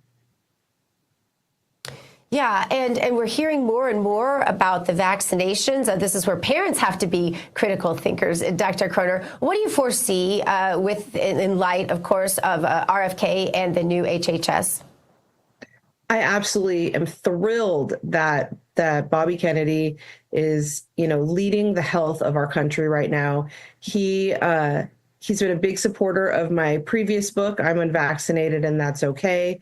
And I think he's going to be doing amazing things. This is something that I really, really wanted for quite some time, is to see both President Trump and Bobby Kennedy join forces and do this together. And that's happening. And I am just so thrilled, so excited to see it happening. And especially right now with what he's doing with autism. I've been working with kids with autism and vaccine injury since 2001. And to see him really bringing the whole autism fight to the forefront is huge for me. Yeah, well, we'll have to have you back and get into that a little bit more, because he's taking some criticism that I think, as a mother of a child who has Down syndrome and autism, I think is a little unfounded. So, Dr. Shannon Kroner, thank you for the work you do. Thank you for being on the show. God bless you. Thank you so much. God bless. All right, you guys, actress Justine Bateman hitting back at the woke mob mentality she says is running Los Angeles. That's not news to us, but we're going to dive into this latest interview. Also, later, a new documentary explores supernatural occurrences and how they remind us we can always lean on our faith in hard times. We're going to be right back. More fun coming up in just 2 minutes.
All right, you guys, welcome back. It is time now to stay awake, not woke. And that, of course, brought to us by the 1775 Coffee Company. 1775 just launched Rejuvenate. I love this. The first anti-aging coffee ever. And it's the first coffee that is infused with CAAKG, which is a clinically studied ingredient that shows it will support strength, energy, healthy aging, even at the cellular level. Because as we age, you all, CAAKG levels drop in our blood. So this leads to slower recovery time after workouts, less energy, feeling maybe a little older than we should. 1775's Rejuvenate brings longevity support without changing a thing. Just better coffee that does more for you. And right now, for a limited time, you can get their longevity bundle, over $250 worth of premium coffee and gear. And you can get this all for just $99. But here's the catch. They only made 1,000 of these bundles. And guess what? When they're gone, they're gone. So for this $99 bundle, you get 2 bags of their Rejuvenate anti-aging coffee, a rare pea berry roast that's good. And this is one of the most elite beans on earth. Less than 5% of coffee crops worldwide are this particular crop, and exclusive 1775 merch that you can't find in stores. It is made for people who still believe in America first. That's you. This is small batch, single origin, roasted fresh every single week in Miami. Just real coffee with one powerful proven ingredient built to help you feel your absolute best for longer. So head to 1775coffee.com/RAB, grab your longevity bundle while it's still in stock, and let's send it over to American Sunrise correspondent Emily Finn. Emily. All right, thank you, Gina. Now that we are caffeinated from 1775 coffee, it is time to stay awake, not woke. And who's awake today? Actress Justine Bateman, who says she celebrated the night that Vice President Kamala Harris lost the 2024 presidential election. Speaking with the Irish Times, Bateman talked about a culture shift in America, particularly in California. She says she's fed up with the woke mob mentality in Los Angeles, saying the city lost its way around 8 years ago when, quote, we had the invasion of the hall monitors and the party poopers and the finger pointing and people telling you what to do. Bateman describes the American spirit as a sense of freedom, to live your life however you like as long as that doesn't impinge on my right to do the same. Let's bring in Dr. Gina, David, and Terrance for more here. I mean, you guys, I really like the way she described the hall monitors, the finger pointing, the people telling you what to do in California, because I lived in Southern California. I lived in San Diego during the COVID-19 pandemic. A hall monitor is a perfect word for it. It was just constantly telling you what to do, telling you to lock down. You can't go out in public. You have to wear your mask everywhere you go. It was horrible to see you guys. And I think that California is still recovering from all of this damage, Gina. Oh, I'm glad you went to me first, because Jason Bateman is so cute. I think he's related to her. Yes. Her brother. Is he a conservative? I want to know the answer to that. But anyway, no, she's absolutely right. And I lived in San Diego too. And but I wasn't there during COVID, thank God. I was in Palm Beach, where it was free and pretty much open most of the time. But I will say about California in general, she's absolutely right. As I've said before, I was there at the very ground of the Friends of Abe, which is the organization for like the underground people in Hollywood who can't express themselves because they'll get blacklisted, right? It's a real thing, and it was awful for them, and it is awful for them. And so I hope that some of the freedom we're experiencing in America in this golden age transfers at least as little contagious to there. Yeah. Go ahead, David. I just want to take a personal reflection note for a quick second about Justine Bateman. This just shows you my age. I heard Justine Bateman. I went, oh, Mallory from Family Ties in the 1980s. Yes. And then I said, oh, my gosh, I'm freaking old.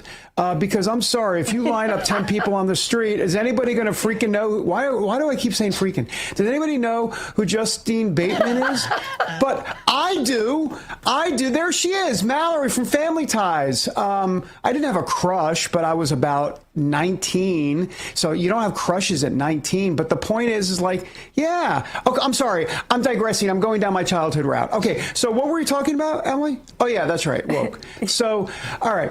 Anyhow, yeah, she's right on. And that's all I have to say. I really just wanted to talk about my personal feelings. Terrance? You want me to yield some more time to you so you can talk about your personal feelings, David? Please. I'd like to get it all out here. If you don't mind.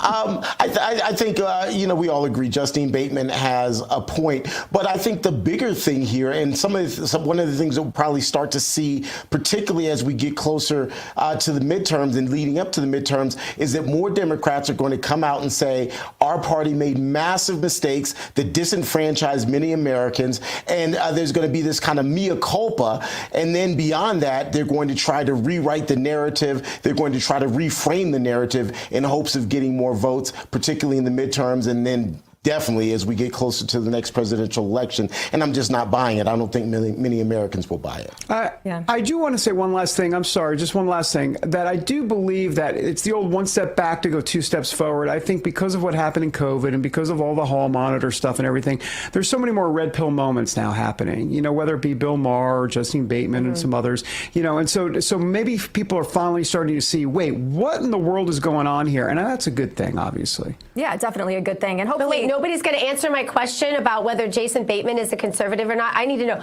You know who's going to answer? No, Our chat. I don't think so. I'll wait.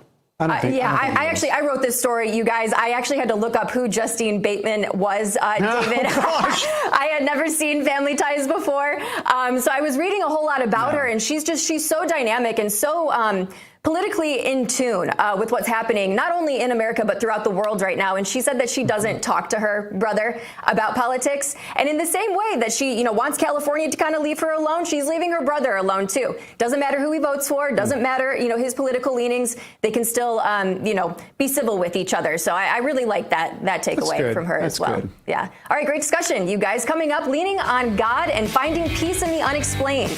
That is all next on American Sunrise.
In the beginning, God created the heaven and the earth.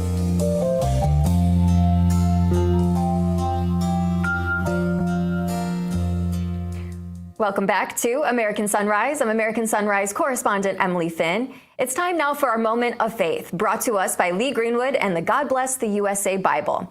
In focus today, with so much uncertainty facing our world, it's hard to remember to lean on God during hard times. More and more people are searching for something to believe in, something beyond the natural. A new documentary is exploring that very concept, taking a closer look at supernatural events in real life, connecting the dots between belief, pain, and the unexplained. Take a look. Since the beginning of time, supernatural events have taken place. this kind of data has been recorded carefully. We've got hundreds of millions of people around the world claiming that they've seen miracles. The feeling was beyond anything I've heard of before. When the supernatural crashes into human suffering, I cannot explain that. Everything changes.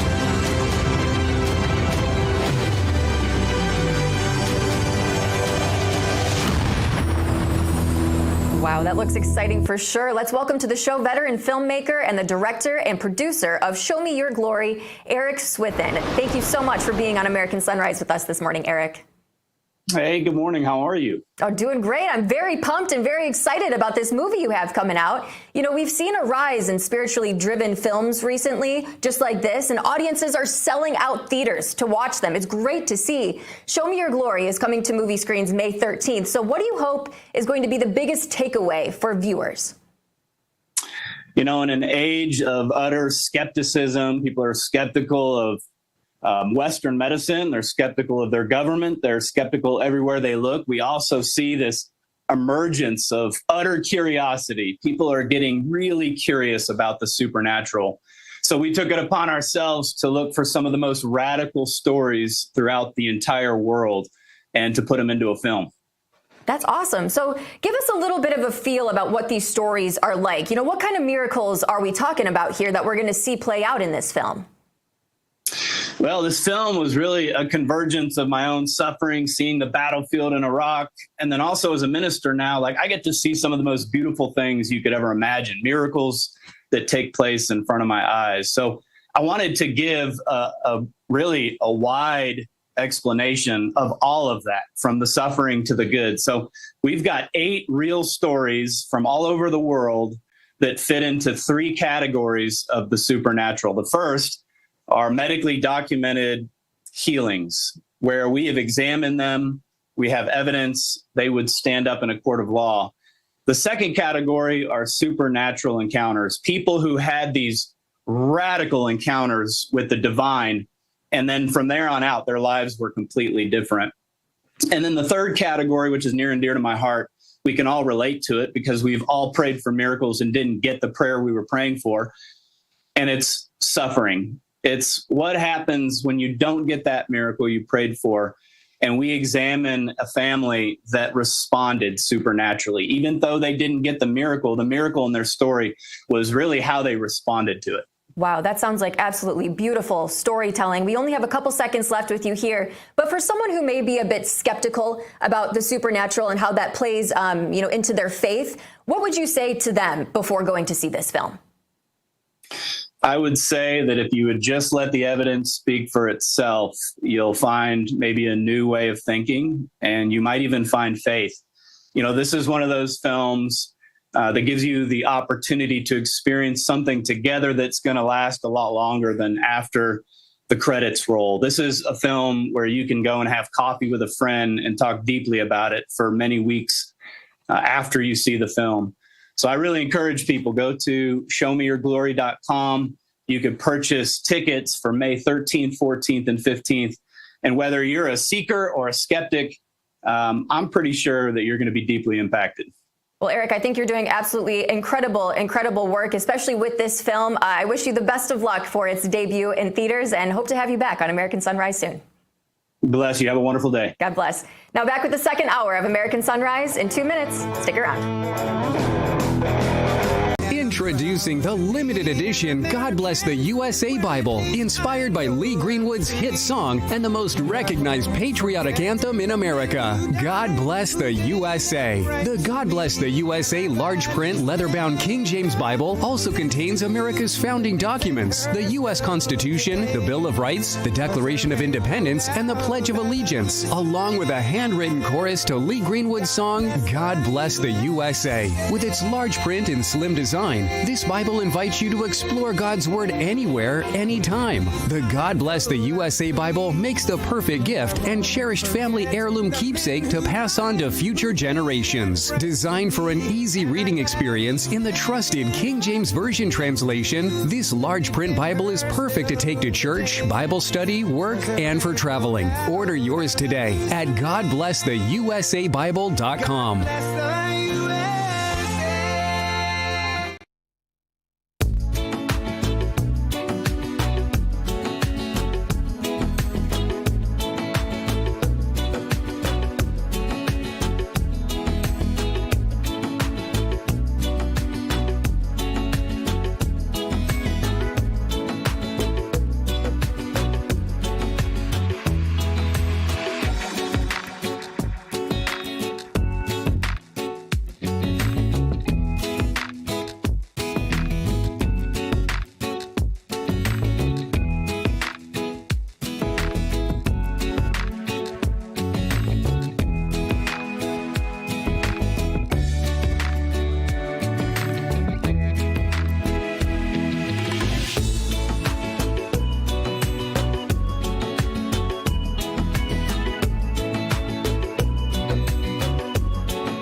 Ahead on the second hour of American Sunrise, the Democrats are trying to do everything they can to stop President Trump's agenda, and that includes introducing articles of impeachment against him. These people.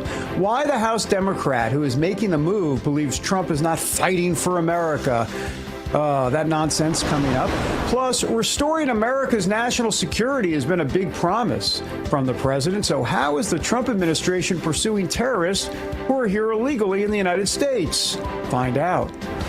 And now that we're more than 100 days into Trump's second tenure in the White House, what will the next 100 days look like? We're going to discuss that. We've got hour 2 of American Sunrise starting right now. Good morning, America. Welcome to American Sunrise. Whether it's culture, we have breaking news to share with you. Politics. President Trump is joining us live now from Florida. We've got you covered. This is what it looks like to be a patriot. We have to protect the American family. The American dream is still alive. I'm David Brody. I'm Terrance. And I'm Dr. Gina. Breaking news from Real America's Voice. All right, we've got some breaking news, everybody. By the way, welcome back to the second hour of American Sunrise. I'm David Brody, coming to you from D.C. So here's what we got. The GDP, the gross domestic product data, is out. The U.S. economy went into reverse in the first quarter. It's a big development, and we'll talk about it here with Dr. G in Tampa this morning and T. Bates in Denver.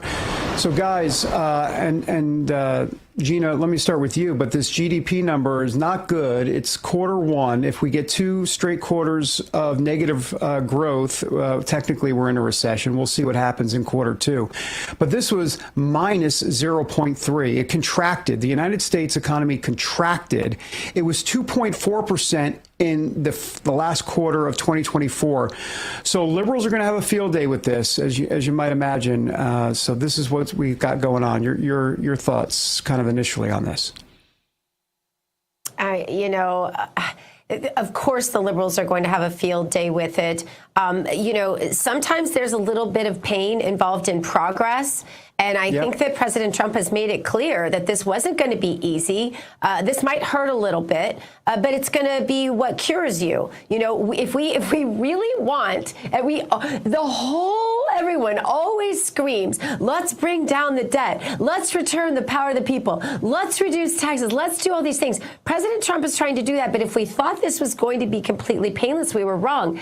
And I would just say, everybody should just hold on and stop and think a minute. Egg prices are down. Gas prices are down. Cost of living is down. A lot of things are coming back into our grasp. We might just have to be visionaries. We might just have to think long term, David and Terrance. Yeah, it's just going to be interesting to see how all of this plays out long term. The numbers are the numbers. And the fact is, the numbers at this moment aren't good. And a lot of that is influenced and impacted by President Trump's tariff policies. Now, President Trump is still working on deals with various countries as it relates to tariffs. So let's see what the next 3 months have in store and how much he's able to turn things around. That's going to be the true telltale sign. Yes, right now it's uncomfortable, but the next 3 months, I think, really ultimately will be the telltale sign in terms of whether the policies are working. Hey, guys, let's quickly get and to David, this, it's time for Jared Powell and the Feds to drop the interest rates. It is time. And if they didn't know before, now this is evidence, and it's time. Jerome Powell, and the burden should be on them. 100%. I'm so glad you said that, Gina. Okay, let's go to this Trump interview with Terry Moran from ABC News. They got into this whole thing about that deported criminal illegal alien Kilmar Abrego Garcia and the knuckles and MS-13. Here it is. Take a look. The person that you're talking about, you're making this person sound, this is a MS-13 gang member, a tough cookie, been in lots of skirmishes, beat the hell out of his wife, and the wife was petrified to even talk about him, okay? This is not an innocent, wonderful gentleman from Maryland. I'm not saying he's a good guy. It's about the rule of law. The order from the Supreme Court stands, he came into our country illegally. And guys, it went on and on from there. But this is what they're doing here with Trump and Moran. I mean, why is even then the talking to Trump? I don't even understand that. But I kind of understand it, but it's kind of stupid. Yeah, I mean, why even entertain this? And, again, from a journalistic standpoint, our job is to ask probing questions, not to debate. And that turned into a debate, not an insightful interview in my mind. Yeah. He just wanted to move on. This was some really sophomoric work. I'm very surprised. I mean, you'd think that they would have sat down at a big table, right, and put all the ideas of what they could ask out there and formulated the questions. You would really think that someone would have been prepared for this interview, but it really does seem like the only one prepared was President Trump. No, absolutely. All right, guys, let's get to some of the other big news of the day. President Trump, of course, officially celebrating his 100th day in office today, even though he marked it on Tuesday night with a rally in Michigan. While the commander-in-chief will continue highlighting his accomplishments so far during a cabinet meeting later on this morning, he's also looking forward to continuing the current momentum over the next 100 days. After a lifetime of unelected bureaucrats stealing your paychecks, attacking your values, and trampling your freedoms, we are stopping their gravy train, ending their power trip, and telling thousands of corrupt, incompetent, and unnecessary deep state bureaucrats, you're fired. Get the out of here. You're fired. Get out of here.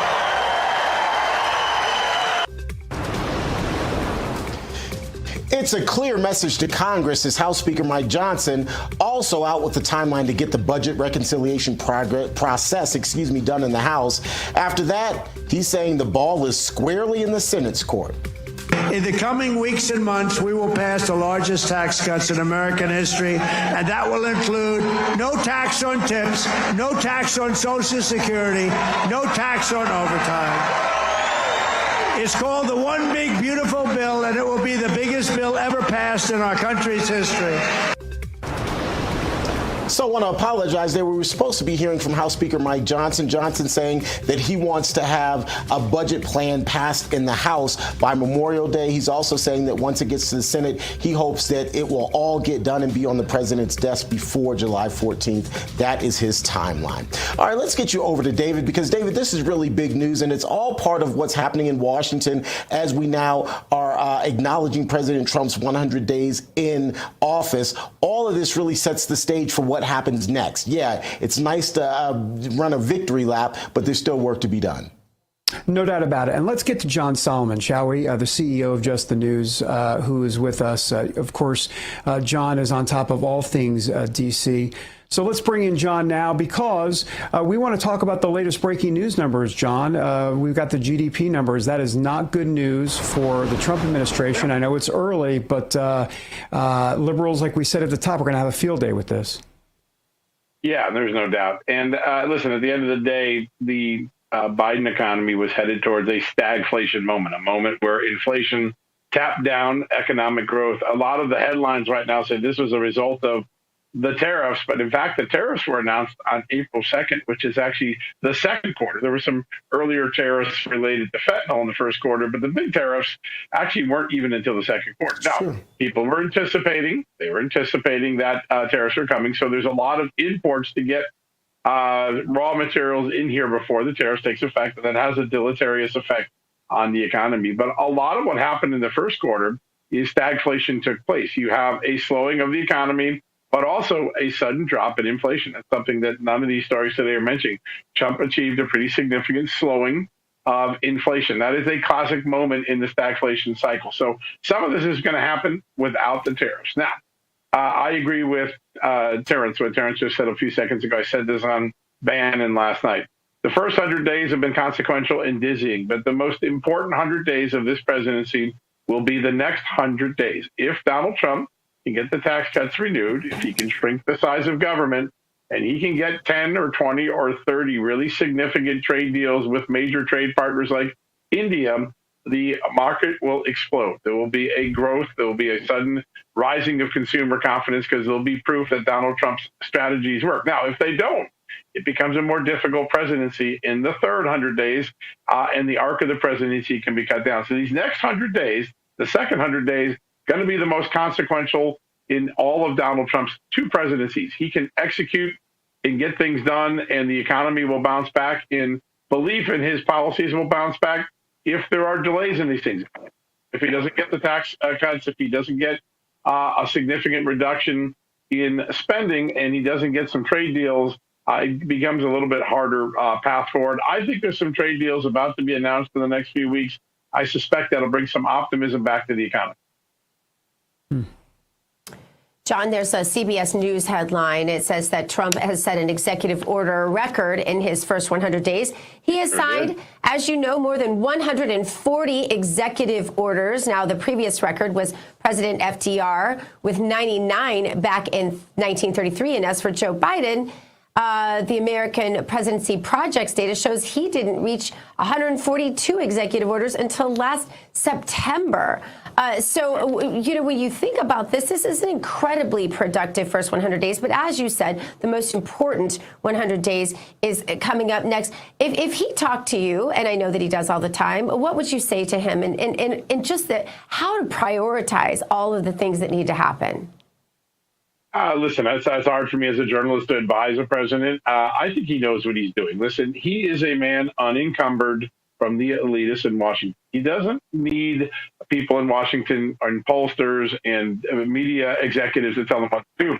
He knows exactly what he wants to do. He wants to make the people in Warren, Michigan have a brighter future. He wants the assembly line worker and the janitor and the nurse and all those on the front lines of law enforcement to have a brighter rising wage future. And he's willing to take this short-term pain.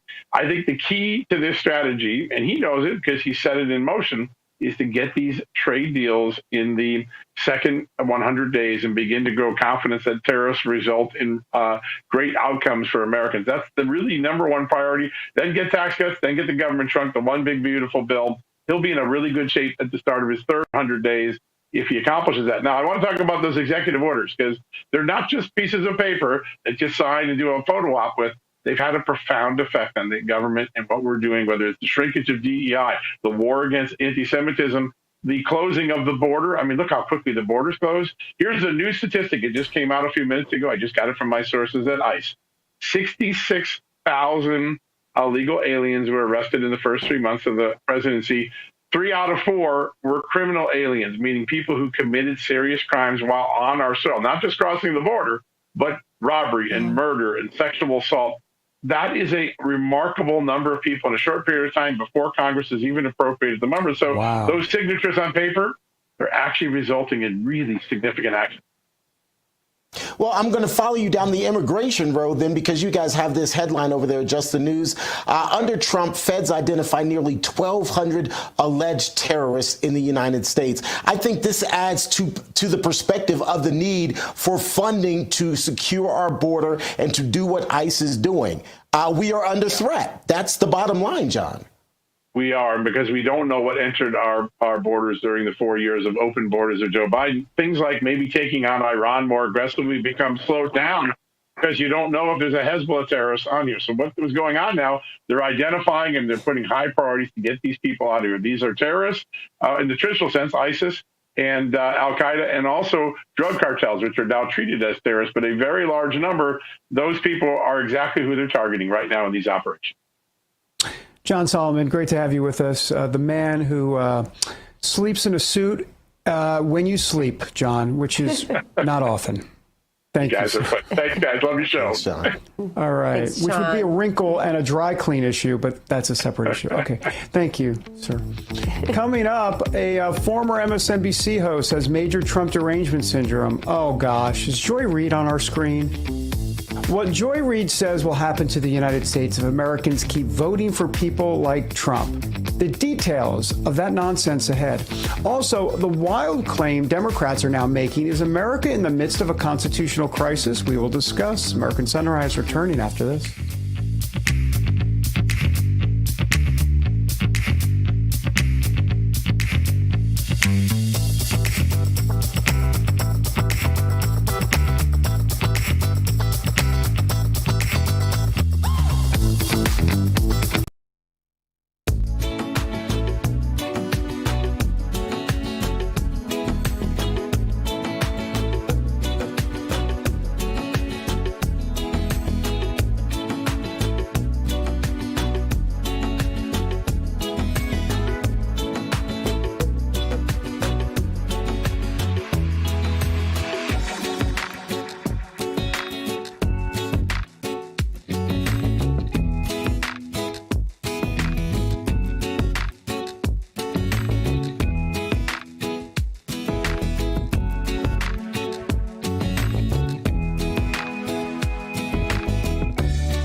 back to American Sunrise. I'm American Sunrise correspondent Emily Finn. It's great to have you with us this morning. Time now to drain the swamp. And this morning we are flushing out former MSNBC anchor Joy Reid, who is now saying that she thinks America is going to die off like the Roman Empire if voters keep supporting, quote, white folks. Seriously, she said this. Even with her show on MSNBC getting canceled, Reid still found a platform to share her unhinged thoughts. On a recent podcast, she says the U.S. is, quote, essentially a Latin American country, adding soon the majority of Americans will not be white.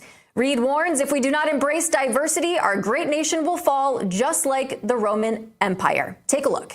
So we're a nation of the strongest parts of each community on earth. If you take that away and try to distill us just down to white folks, we'll be like Europe, an aging, slowly dying former empire. The Roman Empire didn't survive because it didn't have enough strength in its diversity. It suppressed its diversity and it died. If the U.S. wants to be the Roman Empire, keep voting the way you're voting, y'all. Keep voting for people like Trump, because we can be the Roman Empire, and the Roman Empire had a high, and then, baby, it fell. Oh, my God, she's so annoying to listen to. For political insight, let's bring in Bobby Eberle, Republican strategist and host of the 13-Minute News Hour. Welcome to the show, Bobby. Your reaction to Joy Reid here. I mean, what is she even talking about? I know there's so much to go over with just that little comment. I mean, she talks about diversity, but we all know that when the left talks diversity, it's just a wedge issue. It's just to make chaos and score political points. I mean, 75% of all public school teachers are women. And if you look at elementary school, it's 90%. And no one's calling that an issue, a grave concern that we need more diversity. So the NBA is 75% black, and people watch it because it's the best athletes. I mean, the talking points that she throws out are the same tired, racist, talking points. And they haven't learned anything from the November elections at all. They're doubled down on this. And I'd like to see what she would look at in Europe, where they're pushing this mass migration, and all you see is crime and conflict going up. I mean, there was a leftist, I think, in Ireland that said that the Irish are too white. Well, guess what? They're Irish. I mean, what do you expect? And that is fine for a country to be like that. In America, it's great because we have all these races, all these religions, but they come here to be Americans. And that is what the left is really talking about, is to destroy the American culture and what binds us together. We can be black, white, brown, it doesn't matter as long as we adopt the American culture and strive to be Americans. Absolutely. And I'm so happy that you brought up Ireland, too, here, sir, because I am Irish and I've been to Ireland many times throughout my life. And you've seen more and more migrants, especially in Dublin, every single time that you go. And what is the response to this? It's Conor McGregor. It's the people rising up and supporting conservative politicians, conservative leaders in their country, just like they did in America with Donald Trump in the 2024 presidential election. The American people gave him a mandate. Now, I do want to get your take on this really quick. We only have a few seconds left with you, but a Democrat congressman suffering from Trump derangement syndrome, Congressman Sri Thanadar of Michigan, hard name to pronounce there, Thanadar of Michigan, says he's introducing articles of impeachment against the president. Only about 20 seconds here, sir. What do you think about this? Well, when I see that clip, I thought it was an SNL skit or something at first. I mean, this big old suit and goofy hair and everything, and talking about impeachment. It's the same old thing. And I don't think anyone takes this guy seriously. But as long as the left has these kind of spokespeople, AOCs and Jasmine Crockett's and everything, you're going to hear the ridiculous out of them. Absolutely. Bobby Eberle, thank you so much for joining the show this morning. Really enjoyed our conversation. We'll be right back with more on American Sunrise.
breaking news from Real America's Voice.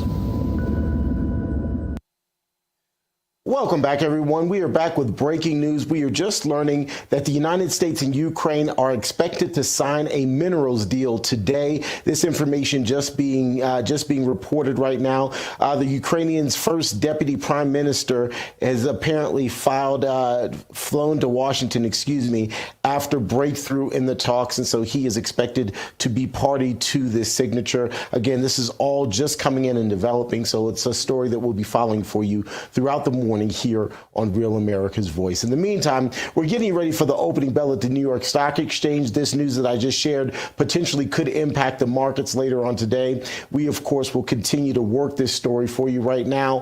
Pre-market trading not looking good. The entire board is in the red, but hopefully the news that I just shared you and other economic indices and information that's come out today will change all of this around for us. Now, let's get you over to Dr. Gina as we continue to monitor the markets. We'll get you back there momentarily. Dr. G, good morning. Thanks, Terrance. That breaking news is interesting. Must have come out of that meeting at the Pope's funeral, I'm guessing. Very interesting. Anyway, we will keep an eye on that, and we are going to talk about going from our wealth to our health. For that, let me introduce Lisa King. Lisa is an award-winning pharmacist of 36 years, an Amazon best-selling author, and a wellness coach who has helped hundreds improve their health through simple, holistic changes. And today, she is here to talk with us about a wonderful health supplement company that she has partnered with called Nation Health MD. Now, at the end of this segment, we will share a special offer only available to our viewers today. Lisa, welcome, and thank you for joining us today. Thank you for having me. I'm thrilled to be here today. All right. So, Lisa, I understand you work with a company called Nation Health MD. They make some wonderful health supplements. I am all about the supplements. I was just complaining in the chat here that I forgot my methylene blue on this trip to Tampa here. What makes your supplements special and different from, because there are so many on the market. So we need to know what it is. If I'm going to take something every day or twice a day or even once a week, I want to know what makes it worth it. Well, what I love about Nation Health MD is that they really make getting healthy very simple. We're both of the belief that it doesn't have to be difficult to take care of yourself and your health. It's just all about making tiny changes in your daily routine that lead to big results and better health. They really also care about your results. They work with a team of experts and scientists to bring you products with natural ingredients backed by the latest in scientific research so that you can be assured that these products are safe and effective.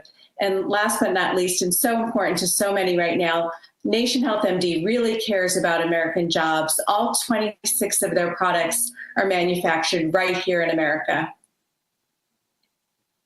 That is so important today. As I keep saying, parallel economy, this is a perfect example of that. Yes. What's your favorite supplement? Well, there's one that's really, really popular. It's Liver Renew. It's right up on the screen right now. And over 100 million Americans have a stagnant liver that can lead to fat deposits, which can really slow down the metabolism and lead to weight gain over the years. The natural ingredients in Liver Renew help to spark that liver, renew your metabolism, lower those fat deposits, and really help with healthy weight management. That's really one of our very, very popular supplements with Nation Health MD. All right. Well, Lisa, thank you so much for joining us today and sharing those great health supplements with us. Now, if you are interested in any of the formulas Lisa mentioned, head on over to nationalhealthmd.com. This is where you can find more information about these supplements, and you can try them risk-free. And for the next 48 hours only, you will save 35% on your order with coupon code SUNRISE. You're protected by their 365-day money-back guarantee as well, so you risk nothing by giving them a try. But again, this incredible 35% discount, you guys, only available for the next 48 hours, and so shop and save now before it's too late. Go to nationhealthmd.com, save 35% on your order with coupon code SUNRISE. All right, you guys, I hope that you will do it. Let's head back over to Terrance in Denver for the opening bell at the New York Stock Exchange, sponsored, of course, by AMAC. The Association of Mature American Citizens is the conservative voice for Americans 50 and older. AMAC is fighting for the values that you hold dear. Join today. Together, we can write the course of America. We're less than a minute away from the opening bell at the New York Stock Exchange. It's going to be interesting to see how some of the breaking news from this morning ultimately will impact the markets. Of course, we learned this morning that the country's gross domestic product, the GDP, that is a tally of all of the goods and services produced here in the United States, is down for the first quarter of this year compared to the last quarter, of 2024. We also are learning that Ukraine and the United States are expected to sign a minerals deal today.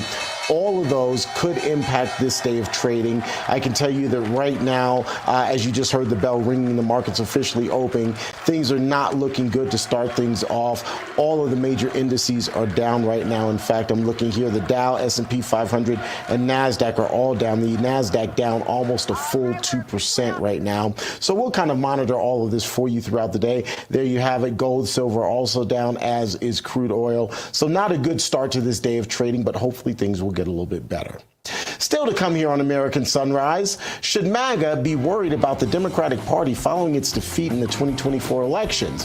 Why the GOP may not want to take its current momentum for granted? We'll talk about it ahead. Plus, there's some good news out there. The lack of bus benches in a California city made one person so fed up that they took action. That action made a difference, not only in one person's life, but in the lives of thousands. We'll tell you that feel-good story ahead as well.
Welcome back to American Sunrise. I'm Dr. G. Thanks for joining us this morning. We invite you to join the conversation on Getter and Rumble. Right now we're talking about methylene blue and other supplements.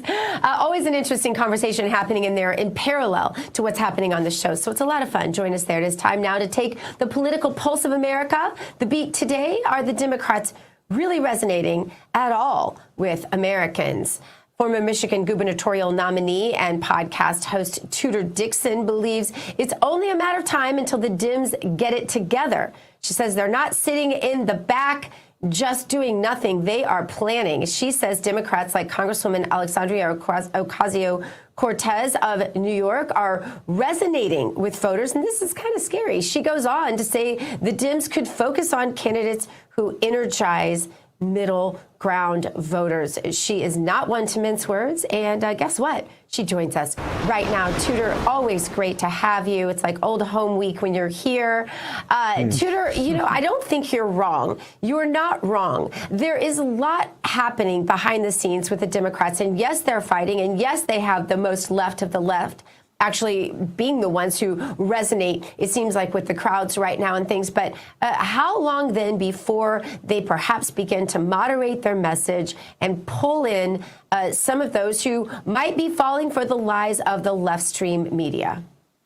Well, I mean, it's happening right now. Not only are they coming to the center, but they're also energizing their base, and sometimes we don't see it that way. In fact, yesterday I was talking to the principal deputy press secretary, Harrison Fields, and he made a really good point, and I think this is something that your viewers will appreciate.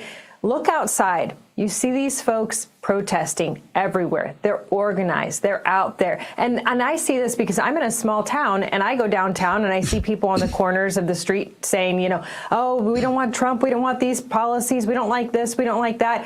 They are getting attention. They're bringing people to their side. We are in this honeymoon phase right now where we're like, look, we got the message across. People like what we're doing. The Republicans are winning. But you can't look away from what the Democrats are doing because they've got AOC going out there. She's getting these 20, 30,000 person rallies going. She is genuine. Whether or not you like what she's saying, she believes it.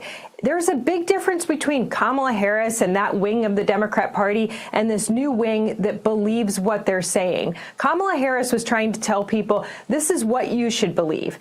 AOC is going out there and saying, this is what I believe. People like to follow someone who knows what they believe. That's dangerous for the Democrats because it's far left, but it's also teaching the Democrats something, and that's dangerous for us because we can never sit back and rest on our laurels and say people have finally figured it out. They understand what we should be doing. They get Republicans. They believe in conservatism, and they're going to continue to follow. They're constantly dragging them to the left, and we have to be aware of that. Tudor, I think you're spot on. I remember during the first Trump administration, I was there in the West Wing, and President Trump and I were talking, and he said that AOC, has the, quote, it factor. That's what he said. He knows, and you're absolutely right. Okay, so let's move on to a story that, listen, here's the deal. My bottom line question to all of this is how many Alka-Seltzer tablets did you take when you saw the following video in Michigan yesterday? Let's show the hug, shall we? Oh, gosh. I know. Here we go, Tudor. There it is. President Trump in Michigan yesterday. Oh my gosh. Wait for it. You know. And Gretchen Whitmer. Oh, my gosh, the hug. And then later on, he calls her up to a rally and says she's doing a good job. Take a look at this soundbite. Oh, my goodness. Here we go. Governor Gretchen Whitmer for bringing it also to our attention very strongly.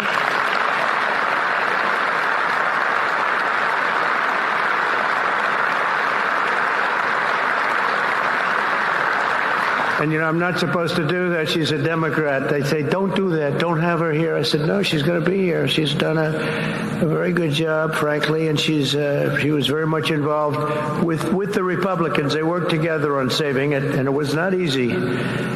So I want to thank you very much, Gretchen. Good job. Thank you. Okay, Tudor, straight up, kudos to you that you're still here and not on the floor, and we don't need smelling salts to revive you. So good for you. Feel free to opine on what we just saw.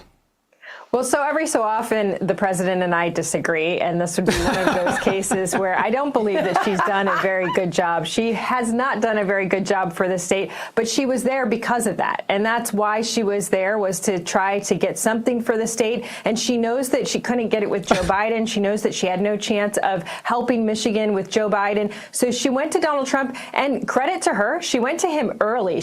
And I don't think the other Democrat governors are willing to do it. She went to him. She's in a situation situation where she has to, because like I said, she has lost jobs in the state, and she spent $1 billion to lose jobs in this state. And so she doesn't have anything to actually run on. But Donald Trump is a genius when it comes to these things. Even though the governor has destroyed the state of Michigan, oddly enough, she has a high approval rating. And I'll tell you why. She doesn't do media. She only does very friendly national media. Local media, she does not ever speak to. Never. She only puts out her own videos claiming she's doing a great job. So her approval rating has stayed high. Donald Trump knows that. He understands the power of that. He understands the power of that in this state. For him to come out and say, hey, I've worked with her to make sure I help you. He's a genius when it comes to these things, and she's playing off of that genius. She also saw Alyssa Slotkin just win a Senate seat in the state of Michigan by putting Donald Trump in her ads. They understand that for this state, they have to come to the center. She's now getting that as well. I think she's another one that's very dangerous for 28, and we have to keep our eye on her.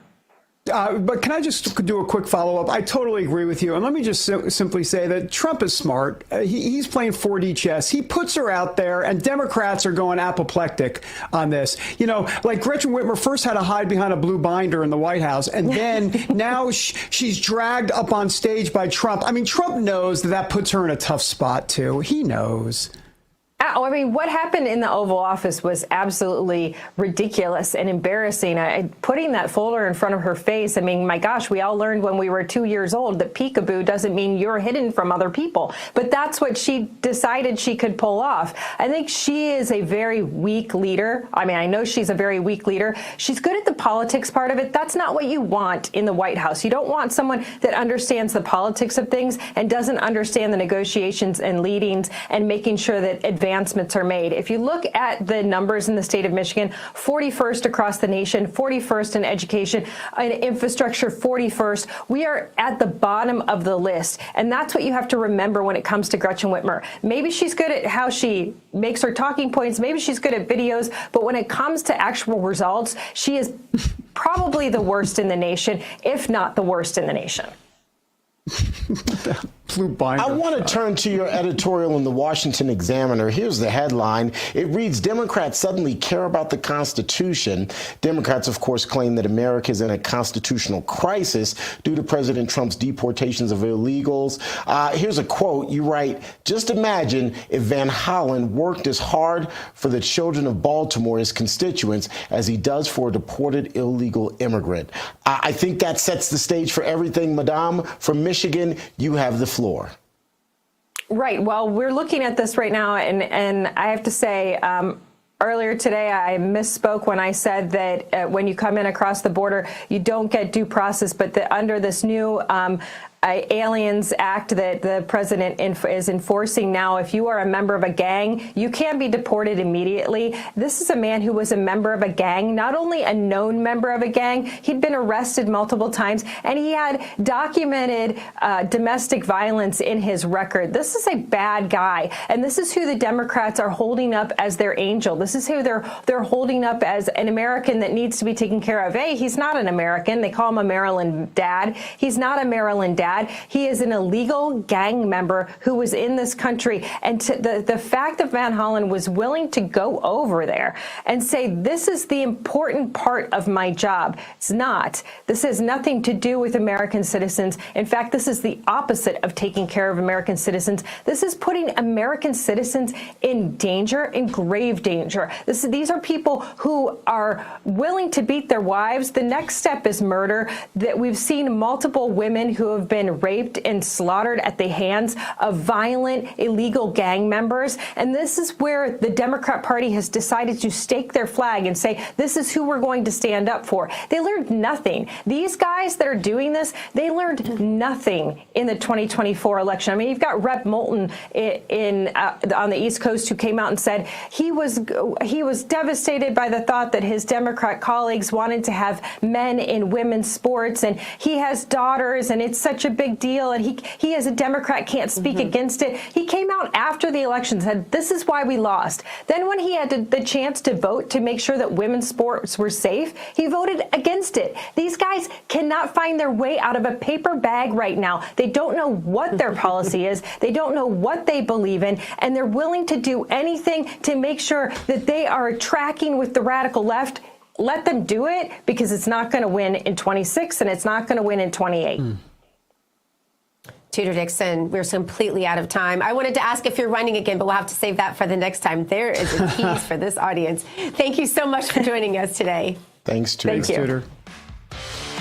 All right, tax day may have passed, but for millions of Americans, the real trouble is just beginning. If you missed the April 15th deadline, still owe back taxes, the IRS is ramping up enforcement. Every day you wait only makes things worse. So with over 5,000 new tax liens filed daily and tools like property seizures, bank levies, wage garnishments, and the rest, IRS is applying pressure at levels we haven't seen in years. Increased administrative scrutiny means collections are moving fast. The good news, there is still time to work with a Tax Network USA, and they can help you. Self-employed or a business owner, even if your books are a mess, they have it covered. Tax Network USA specializes in cleaning up financial chaos and getting you back on track fast. Even after the deadline, it's not too late to regain your control.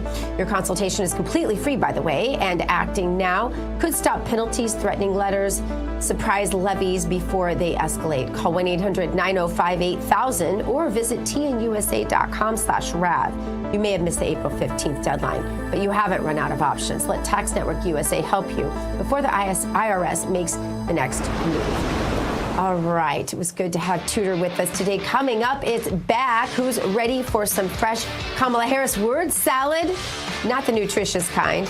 The former vice president set to speak tonight at an event in San Francisco. Find out why her return to the national stage is already a mockery.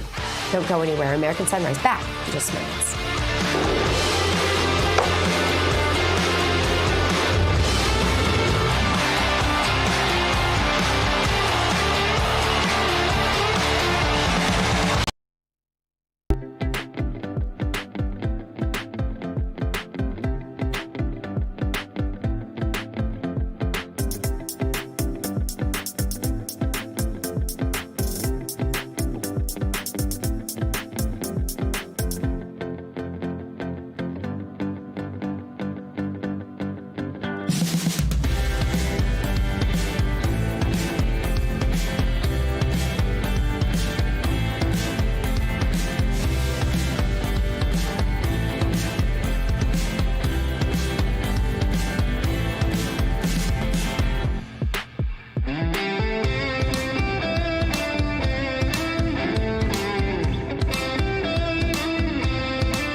Let's spill some tea.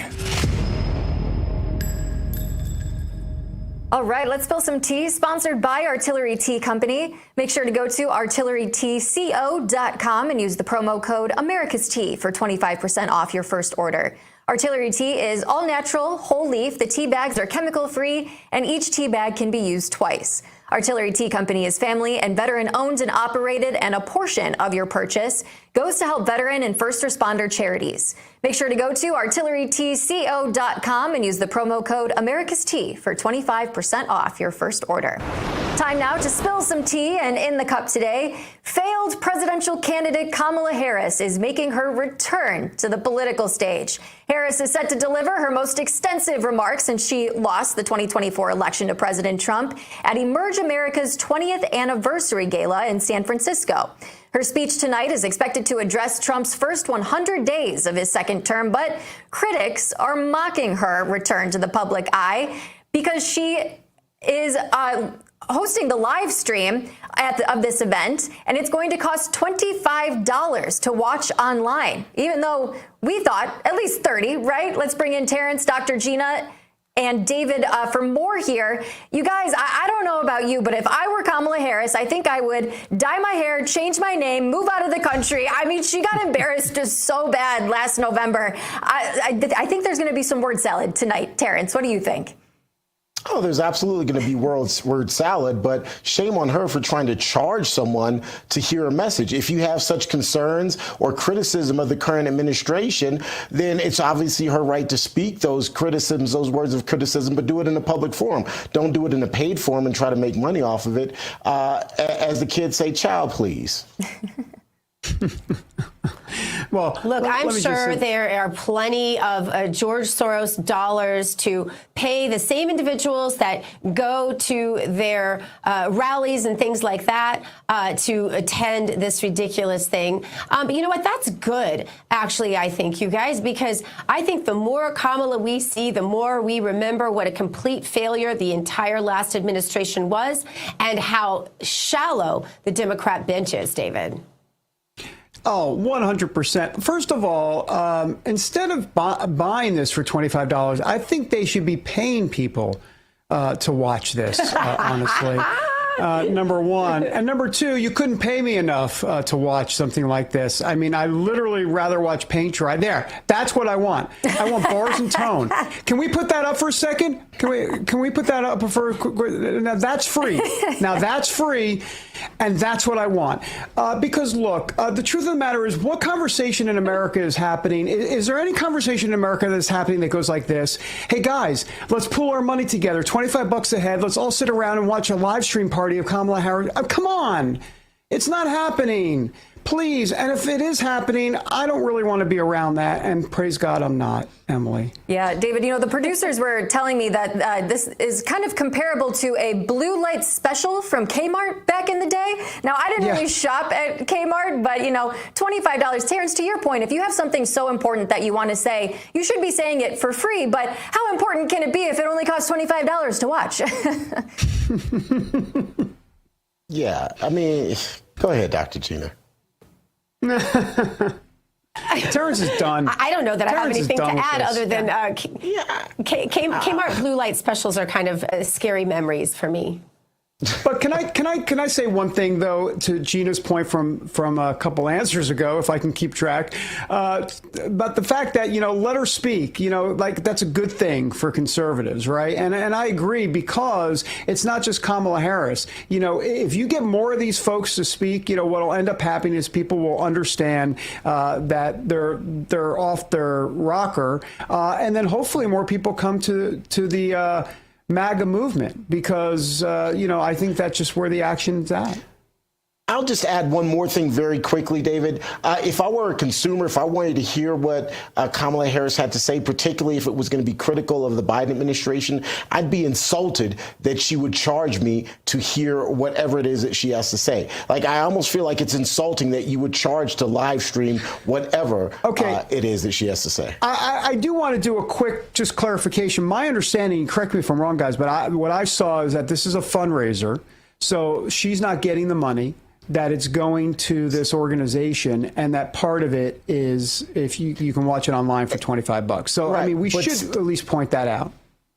That's fair. It's still insulting to me that I agree. You're going to speak on, you're going to be, and let's just be honest, she's going to be critical of the administration, which again is her right. That's absolutely her right. But to couch it as a fundraiser for $25 and a live stream, like at least bring Beyonce on and let me come there in person and hear Beyonce for $25 and I get something out of it.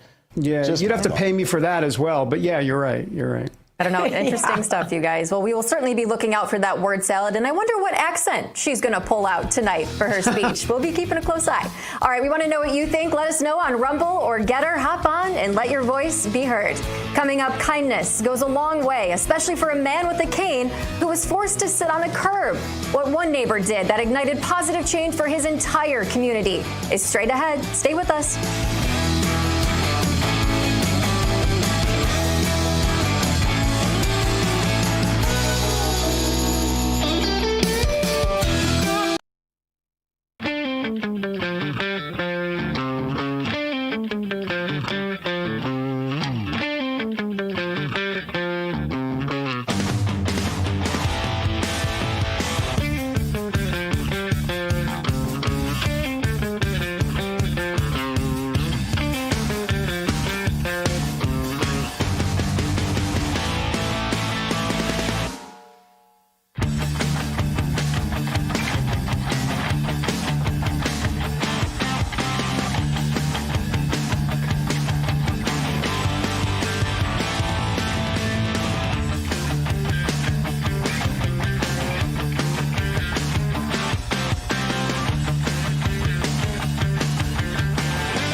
Welcome back to American Sunrise. I'm Dr. G. Thank you so much for joining us today. It is time now for our sunny side up and in the pan today. Neighbors looking out for neighbors. That's where a new initiative adding benches to bus stops in Berkeley, California all started. When Daryl Owens posted a photo of his neighbor who cannot bend his legs due to chronic pain sitting on the curb waiting for his bus to arrive, he didn't know it was about to spark a whole trend. Owens tagged the city's X account and called them out for their lack of seating options for waiting passengers. It wasn't long before local software engineer Ming-Wei Samuel moved his own bench to the location, solving the problem. Owens' post went viral with more than 10,000 likes. He has now teamed up with Samuel, launching their own organization to bring more benches to local bus stops throughout Berkeley. So far, they have installed, you guys get this, 77 benches. I love this. This is not the job of government. This is the job of private charities. That's why I love this story so much, David Brody.